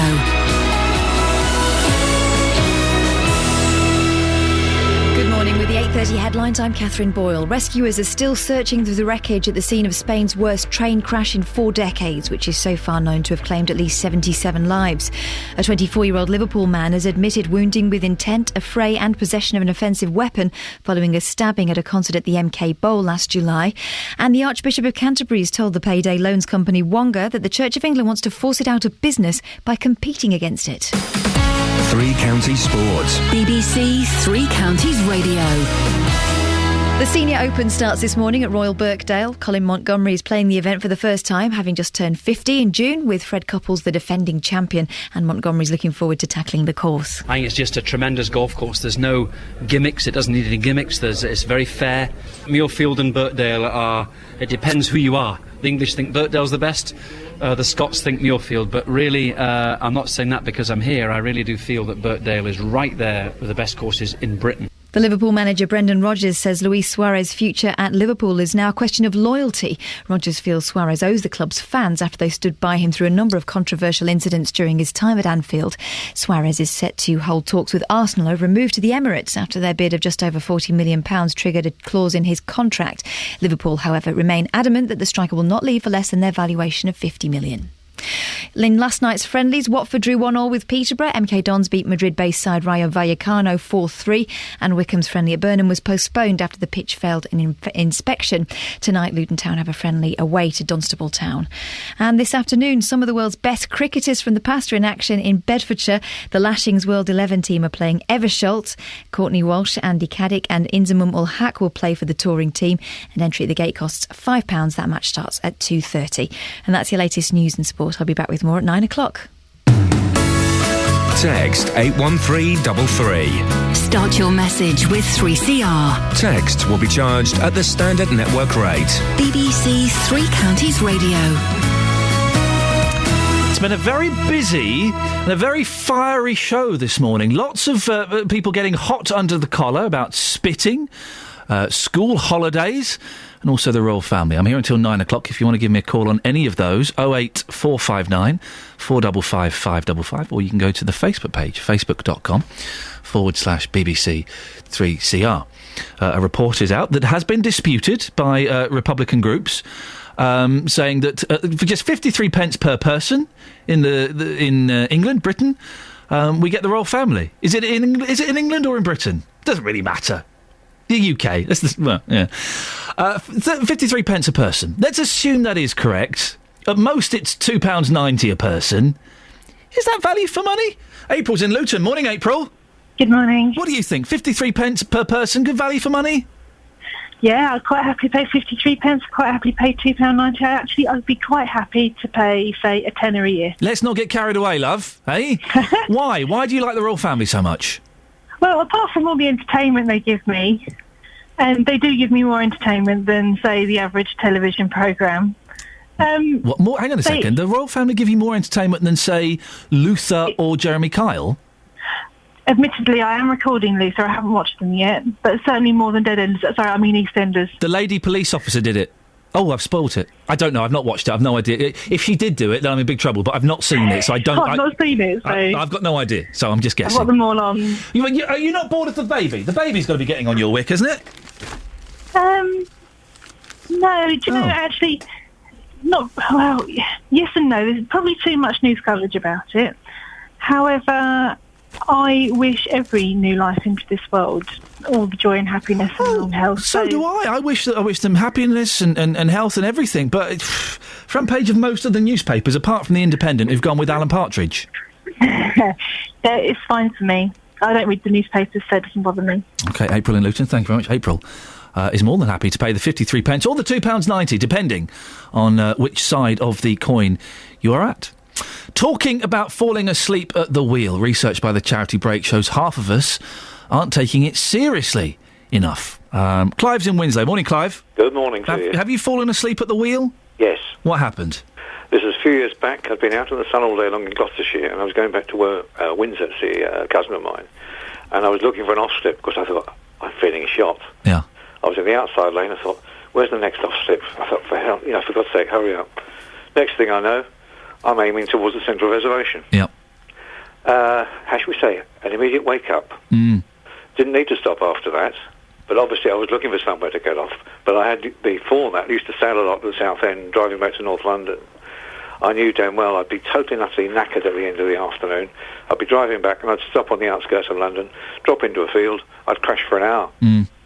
So, yes, if you're aware of it, you do something about it. I enjoy sleeping in the car now. I always used to be reluctant about it, but now I'm a dad. I think, precious cargo, it's always better to be a little bit late than end up in an A&E. Or even too early in the next world. Well, exactly. You're spot on. And I had that thing when I fell asleep in my 20s on the M25. I woke up heading towards the Central Reservation. Boy, oh boy, does that shock you into being awake. What's your technique for sleeping in the car, Clive? Do you go on the back seat? Do you lower the seat? What do you do with your legs? What I do with my legs, I just stay in the driver's seat, put my legs forward, and I'm talking of driving a Mini at the time. Oh, blimey. And I've never had a problem going to sleep. When you've been through the last war, and there's a fire engine next door attending to a house that's just been bombed, you haven't even heard it, I don't have a problem. Oh, look at you. You can just, you switch completely off, do you? Yeah, my wife's next to me, she says, yes, I can vouch for that. Clive, excellent stuff. It's a great skill. As I get older and older, I find it harder and harder to sleep. I used to be able to sleep through anything. My technique for sleeping in a car, I'm 6'3". Get the driver's seat, get that back, but not back too far. You don't want to be flat. You want to have a bit of an angle. Then I put my head on the headrest. I lock my arm in between the headrest and the seat, so that's then locked there. That can't move. That's not going to fall off. Then I put my legs over the gear stick. So the left leg is on the passenger seat. My right leg is in the foot of the passenger footwell. Boom. 40 minutes of great sleep. That's how it works. Now, thousands of people will be passing through the gates of Luton Airport this summer. Apparently, if they were to lay their beach towels from end to end, that'd be a lot of beach towels. Oh no, they would reach from London to Barcelona.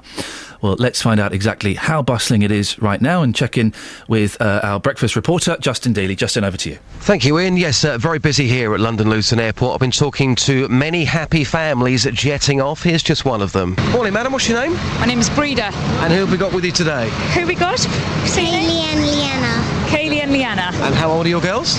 This is 6 and 4. And where are you going? We're going to Ireland. Now, what's the weather like in Ireland? It has been beautiful, but I believe it's raining now. Have you got lots of plans when you get there? Yeah, just meeting family, so we've got loads to do, yeah, and we're by the coast as well, so it's lovely. And you don't hang around, do you? What, the first day for the kids off school and you're flying out to Ireland? I know, but we have to. We have to go and see our nan and everything, so yeah, no, we're looking forward to it. I bet Nan can't wait. No, she can't, and cousins and everything, is that right, girls? Yeah, it's going to be a good party. How long are you going for?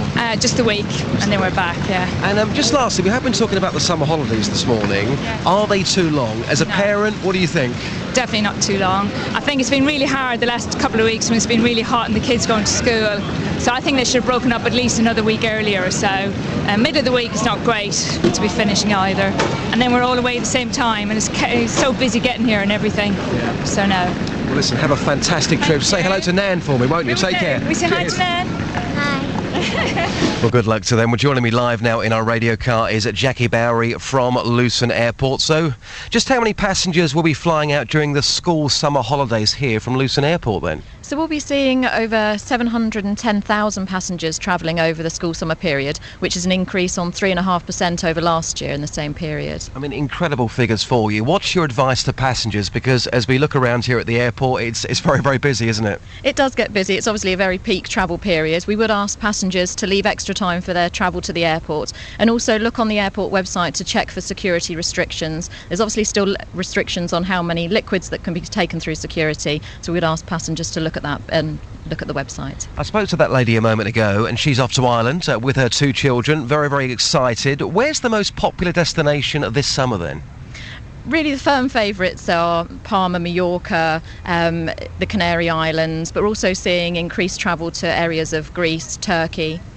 Sounds lovely, doesn't it? It does, yeah. But unfortunately, I'm sure for you, you're told, Jackie, I'm sorry, I know you want to go away, you want to be lapping it up on a beach somewhere, but you can't go away during the next 6 weeks. Well, there's no real restrictions on us. We obviously try and avoid the peak travel periods ourselves so that we're here to work in the operations. I'll be travelling away in September, obviously, from London Luton. And where are you travelling to? I'm actually going to Girona. Wow. Just north of Barcelona. And what's it like working here? Because we know it is a very busy airport. The figures you've spoken about are great. What's it like working here on a day-to-day basis for you? It's a fantastic place to work. We've got a fantastic team of people that are very dedicated, that work really hard to make sure that passengers get through the airport in a smooth and fun way, actually. You know, you heard the families this morning. They're really looking forward to their travel over the summer holiday, and that's what we try and help the passengers do, really enjoy their travel through the airport. Right now we are enjoying a summer. We're actually having a summer, but let's just fast forward lastly.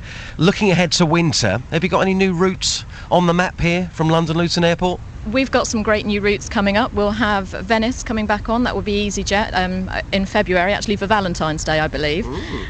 We have some routes with Wizz Air to Donetsk, Košice and Craiova.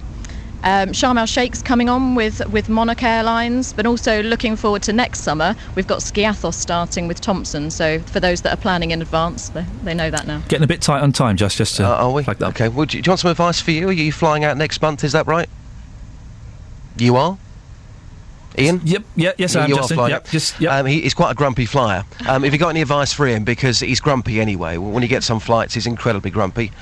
What can you advise for Ian to hopefully try and calm himself down and have a good flight?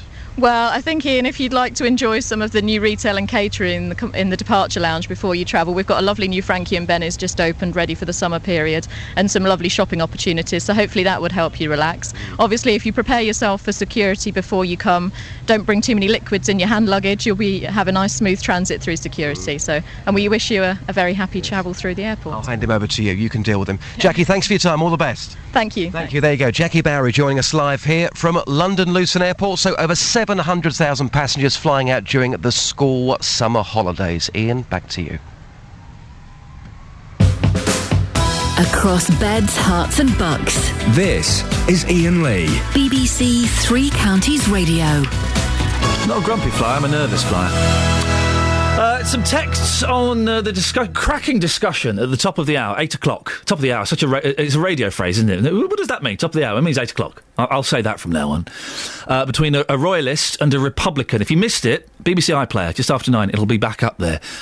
It won't be in the podcast because the podcast is too packed already. There's too much good stuff in there already. So we won't be able to squeeze it in, I'm afraid. Some texts on that. Stephen from Milton Keynes says, the anti-royalists stated at the beginning of the interview, there is no evidence that tourism is boosted by the monarchy. Well, go to the US and it's clear there are many of them who have or want to visit because of the Queen. For most people there, the Queen is the second most important person in the world after the President. He lost the argument on that. It's true, the Americans, they love the royal family. They love... I did a TV show, it wasn't very good, but I did it, where we took out a Prince William and a Prince Harry lookalike to Las Vegas. The reason it wasn't very good is they didn't look anything like Prince William or Prince Harry. But the one bit that worked is we walked into this scummy little diner, and we pretended they were the princes, and they could not serve us enough.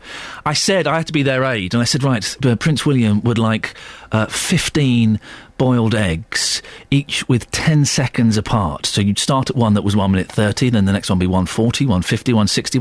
They did it. We had 15 boiled eggs in front of us, and the prince tested them. It was fantastic. They love the royal family over there. Joe in Hemel says, we host students from all over Europe, and the main thing they all want to do is visit the royal houses. They all watch the royal wedding and the Queen's celebrations. If Graham doesn't like it, move to another country. Go to Windsor. I know that Graham said that the people would still go to Windsor anyway to see the castle. But when the royal standard is flying, when the Queen is in residence, those tourists get well excited. They get so... Oh, I think the royal standard's flying, darling. I think that means she's in. They point out the wrong flag. You have to say, no, that's actually the Union flag, not the Union Jack, love. Get it right. That's the royal standard. Oh, does that mean she's in? Well, we get to see her. 08459 455 555. 53 pence. It might be £2.90. That's what we're paying for the royal family. Is it worth it? Are they good value for money? Or do you think off with their heads? Travel news for beds, cards and bugs. BBC Three Counties Radio. If you're making a journey into London this morning, the Metropolitan Line tube has been suspended between Wembley Park and Aldgate. Severe delays on the rest of the line. It's a signal failure at Baker Street. Your tickets will be taken on buses, London Midland, London Overground and Chiltern Railways services as alternatives. Looking at the roads, and the M40 southbound continues to queue. Tame to Watlington, there was an accident earlier and it's busy back to Oxford with delays of around 20 minutes. The Aston Abbots Road is blocked at the moment after a two-vehicle accident between Aston Abbots and Weedon.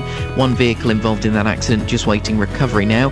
The M1 southbound still long delays from junction 15 at Northampton through to 13 at Bedford, taking 25 minutes to get through after an accident just after junction 13 earlier today. It's looking slow from Flitwick toward the A505 at junction 11 as well, and northbound busy as you go past junction 13. The M25 anti-clockwise stop-start as you come into the roadworks section, and also busy from Chorleywood to the M40. Continuing looking at the A1, we've got queues at the Black Cat roundabout coming to the Barford bypass. It's all looking slow into London on the Barnet bypass, coming down from Stirling Corner to Mill Hill Circus, and delays in Cheshunt on the A10 around Winston Churchill Way. Adam Glynn, BBC Three Counties Radio. 8:46, Thursday the 25th of July. I'm Iain Lee. These are your headlines on BBC Three Counties Radio. Rescuers are still searching through the wreckage at the scene of Spain's worst train crash in 4 decades, which is so far known to have claimed at least 77 lives. A 24-year-old Liverpool man has admitted wounding with intent, affray and possession of an offensive weapon following a stabbing at a concert at the MK Bowl. In sport, last night's friendlies saw Watford draw 1-1 with Peterborough. MK Dons beat Spanish side Rayo 4-3, while Wycombe's match at Burnham was postponed. Coming up, spitting. Is it ever okay? Before that, here's a lady who would never spit. I bet she does. Elizabeth Rizzini. Beds, hearts and bucks weather. BBC Three Counties Radio. Hello, good morning. Never spat, of course. But, we could see a few spits and spots of rain, I suppose. Good one. I like it. I like it. We might just see a few showers around for the rest of the morning. Certainly the risk of it, although many places staying dry. And actually, the sun's beginning to come out too across parts of Hertfordshire. That's nice. And that's the way it will generally tend to stay, I think, as we head through the late morning and into the afternoon. So we're looking at some more warm sunshine around, and top temperatures today into the mid-20s. We're probably going to see 24, 25 degrees Celsius. I think we'll be lucky to see a 26, but locally we might just see it somewhere, I suppose. Very warm in the sunshine, just light winds. As I said, the risk of a shower just over the next few hours or so. As we head through into tonight, it will stay dry. We'll see the cloud building towards eastern areas again. Temperatures down to 12 or 13 degrees. So I think it is going to feel a touch fresher tonight than it has been recently, and that, of course, will come as a big relief to many of us. Tomorrow, a bit of a cloudy start. We could just see a shower or two around through the morning, but then again turning brighter into the afternoon. Lots of sunshine around again. Temperatures hitting the mid-20s. We could possibly be seeing some more thunderstorms around at the weekend, so something to watch out for. Some heavy downpours to be expected. Sort of Saturday afternoon, really, is my guess of when they're going to occur, and then Sunday is looking a touch drier. But we will keep you posted on these thunderstorms, of course. The details not very firm yet, you see, Ian. You finished? It kind of just petered out at the end there, didn't it? Finished. That's the forecast. Thank you. Every weekday morning from 9, The JVS Show. You just can't carry on with life. It's just awful. With the biggest opinions. It's about time somebody or an organisation has stood up and basically smelt the coffee. Well, it depends on the individual, actually. Let's pollute the planet even more. We should pollute it so much your Pinot Grigio goes rotten. And the biggest local talking points. What we really need to do is for everyone in the country to reduce their energy consumption, not increase it. The JVS Show. Weekdays from 9. BBC Three Counties Radio. Hey, alternative bands and unsigned music fans. Kelly Betts just gave me some good news. Kelly Betts, quick, what's the exciting news that you just gave me? Two of the bands from the three counties that we put forward to play Reading and Leeds will be playing Reading and Leeds this August bank holiday weekend. Hey, that's exciting. They are As Elephants Are from Chesham and Zahir from Milton Keynes. We've played those, haven't we? Yes, we have. As Elephants Are were added to our playlist for 1 week. And exciting news, Gareth isn't hosting... No, that's not exciting, that sounds rude. But Gareth isn't hosting BBC Introducing this week. No, it will be me. Have you got any top tunes up your sleeve as you spin the wheels? I've not finished. Oh, sorry. As you spin the wheels of steel, I've finished. Are you finished? Yeah. We've got loads of banging tunes. People don't still say that, do they? I do when I present. What time is it on? At 8. You don't know, do you? No, it's 8 till 9.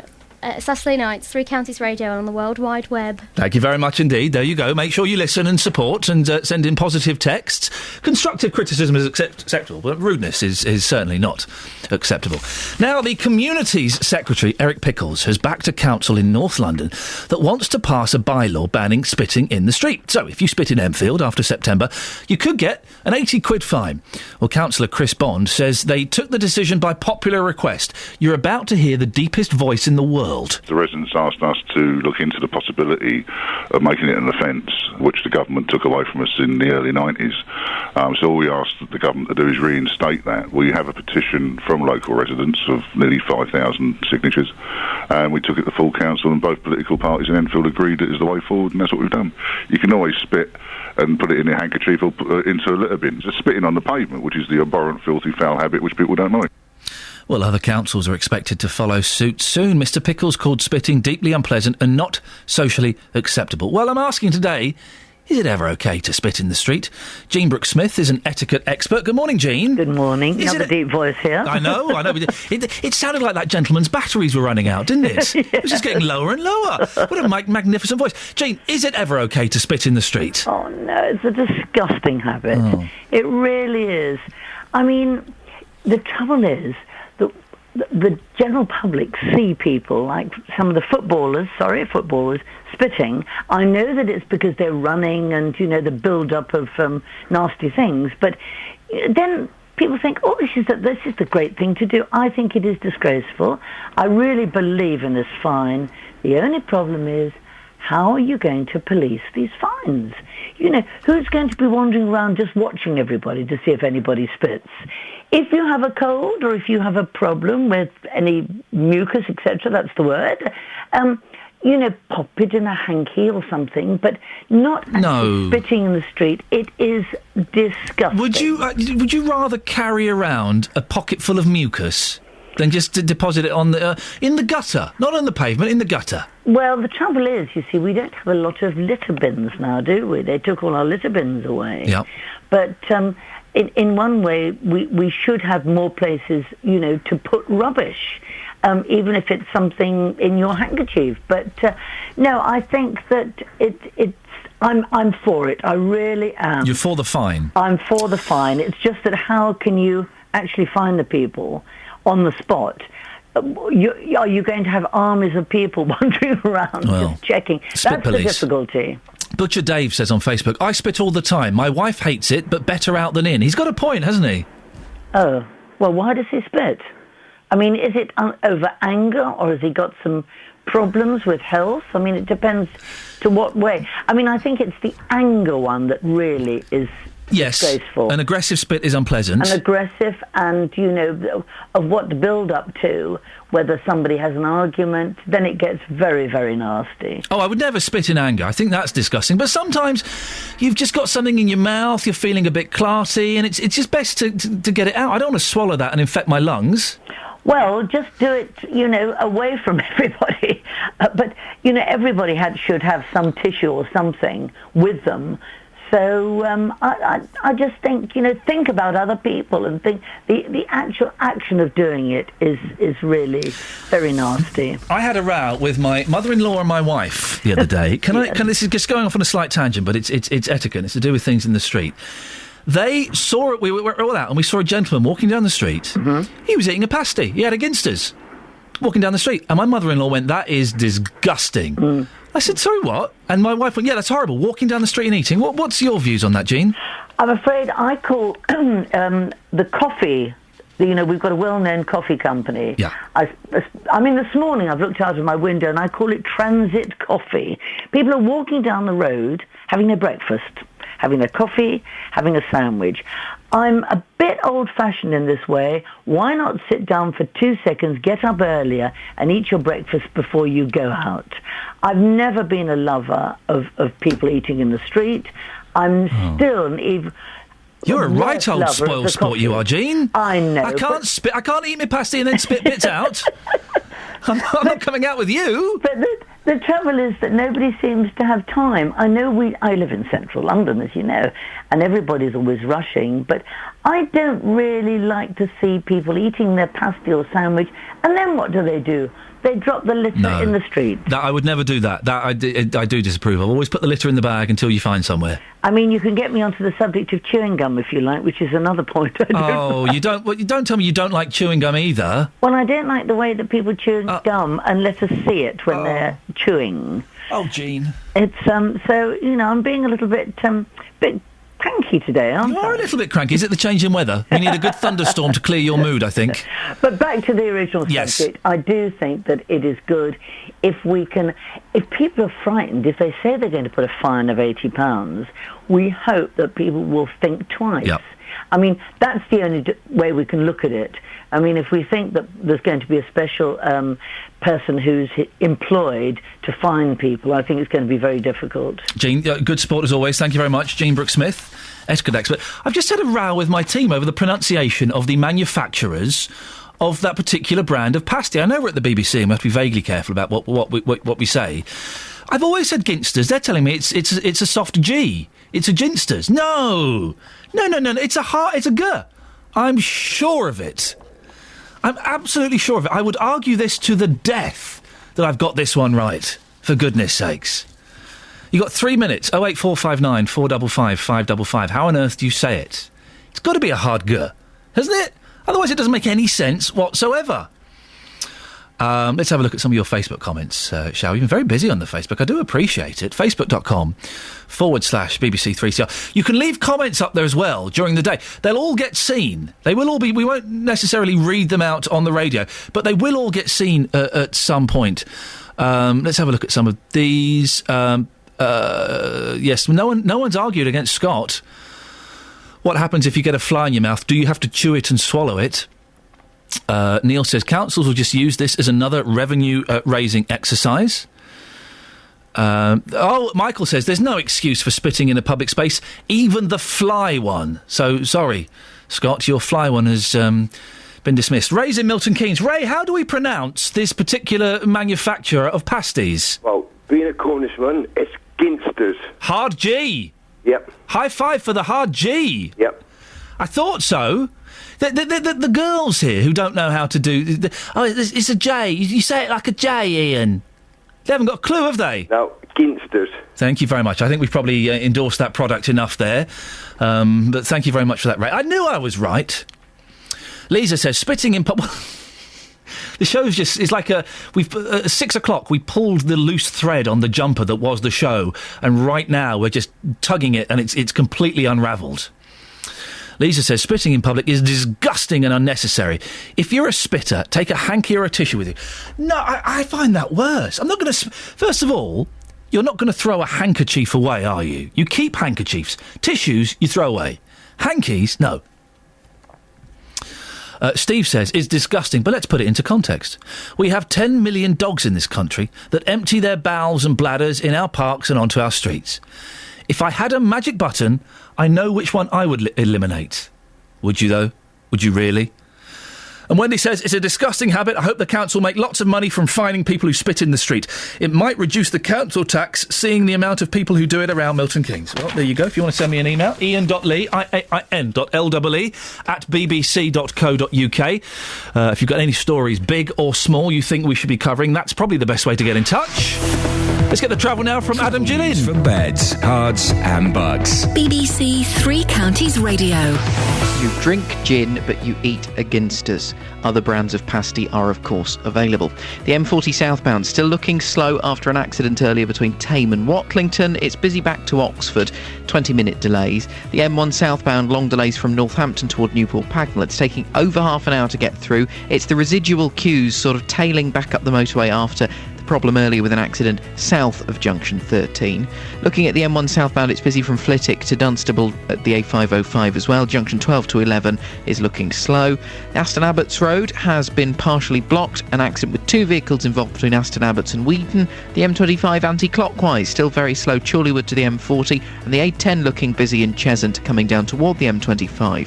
If you're travelling by train this morning, train's looking good. Tubes, though, in London, problems for the Metropolitan line. Service suspended. Wembley Park to Aldgate. Severe delays on the rest of the line. Signal failure at Baker Street. Your tickets will be taken on London Midland, the Overground and on Chiltern services. Adam Glynn, BBC Three Counties Radio. Thank you, Adam. Iain.lee @bbc.co.uk if you want to get in touch. That's it. That's your lot from me. Tim's up next. Until tomorrow, from me, ta-ta. On FM, AM, online and digital radio.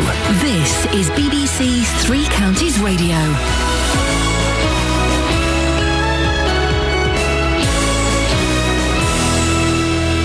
Yes, good morning. Thank you, Iain. You're listening to the JVS show.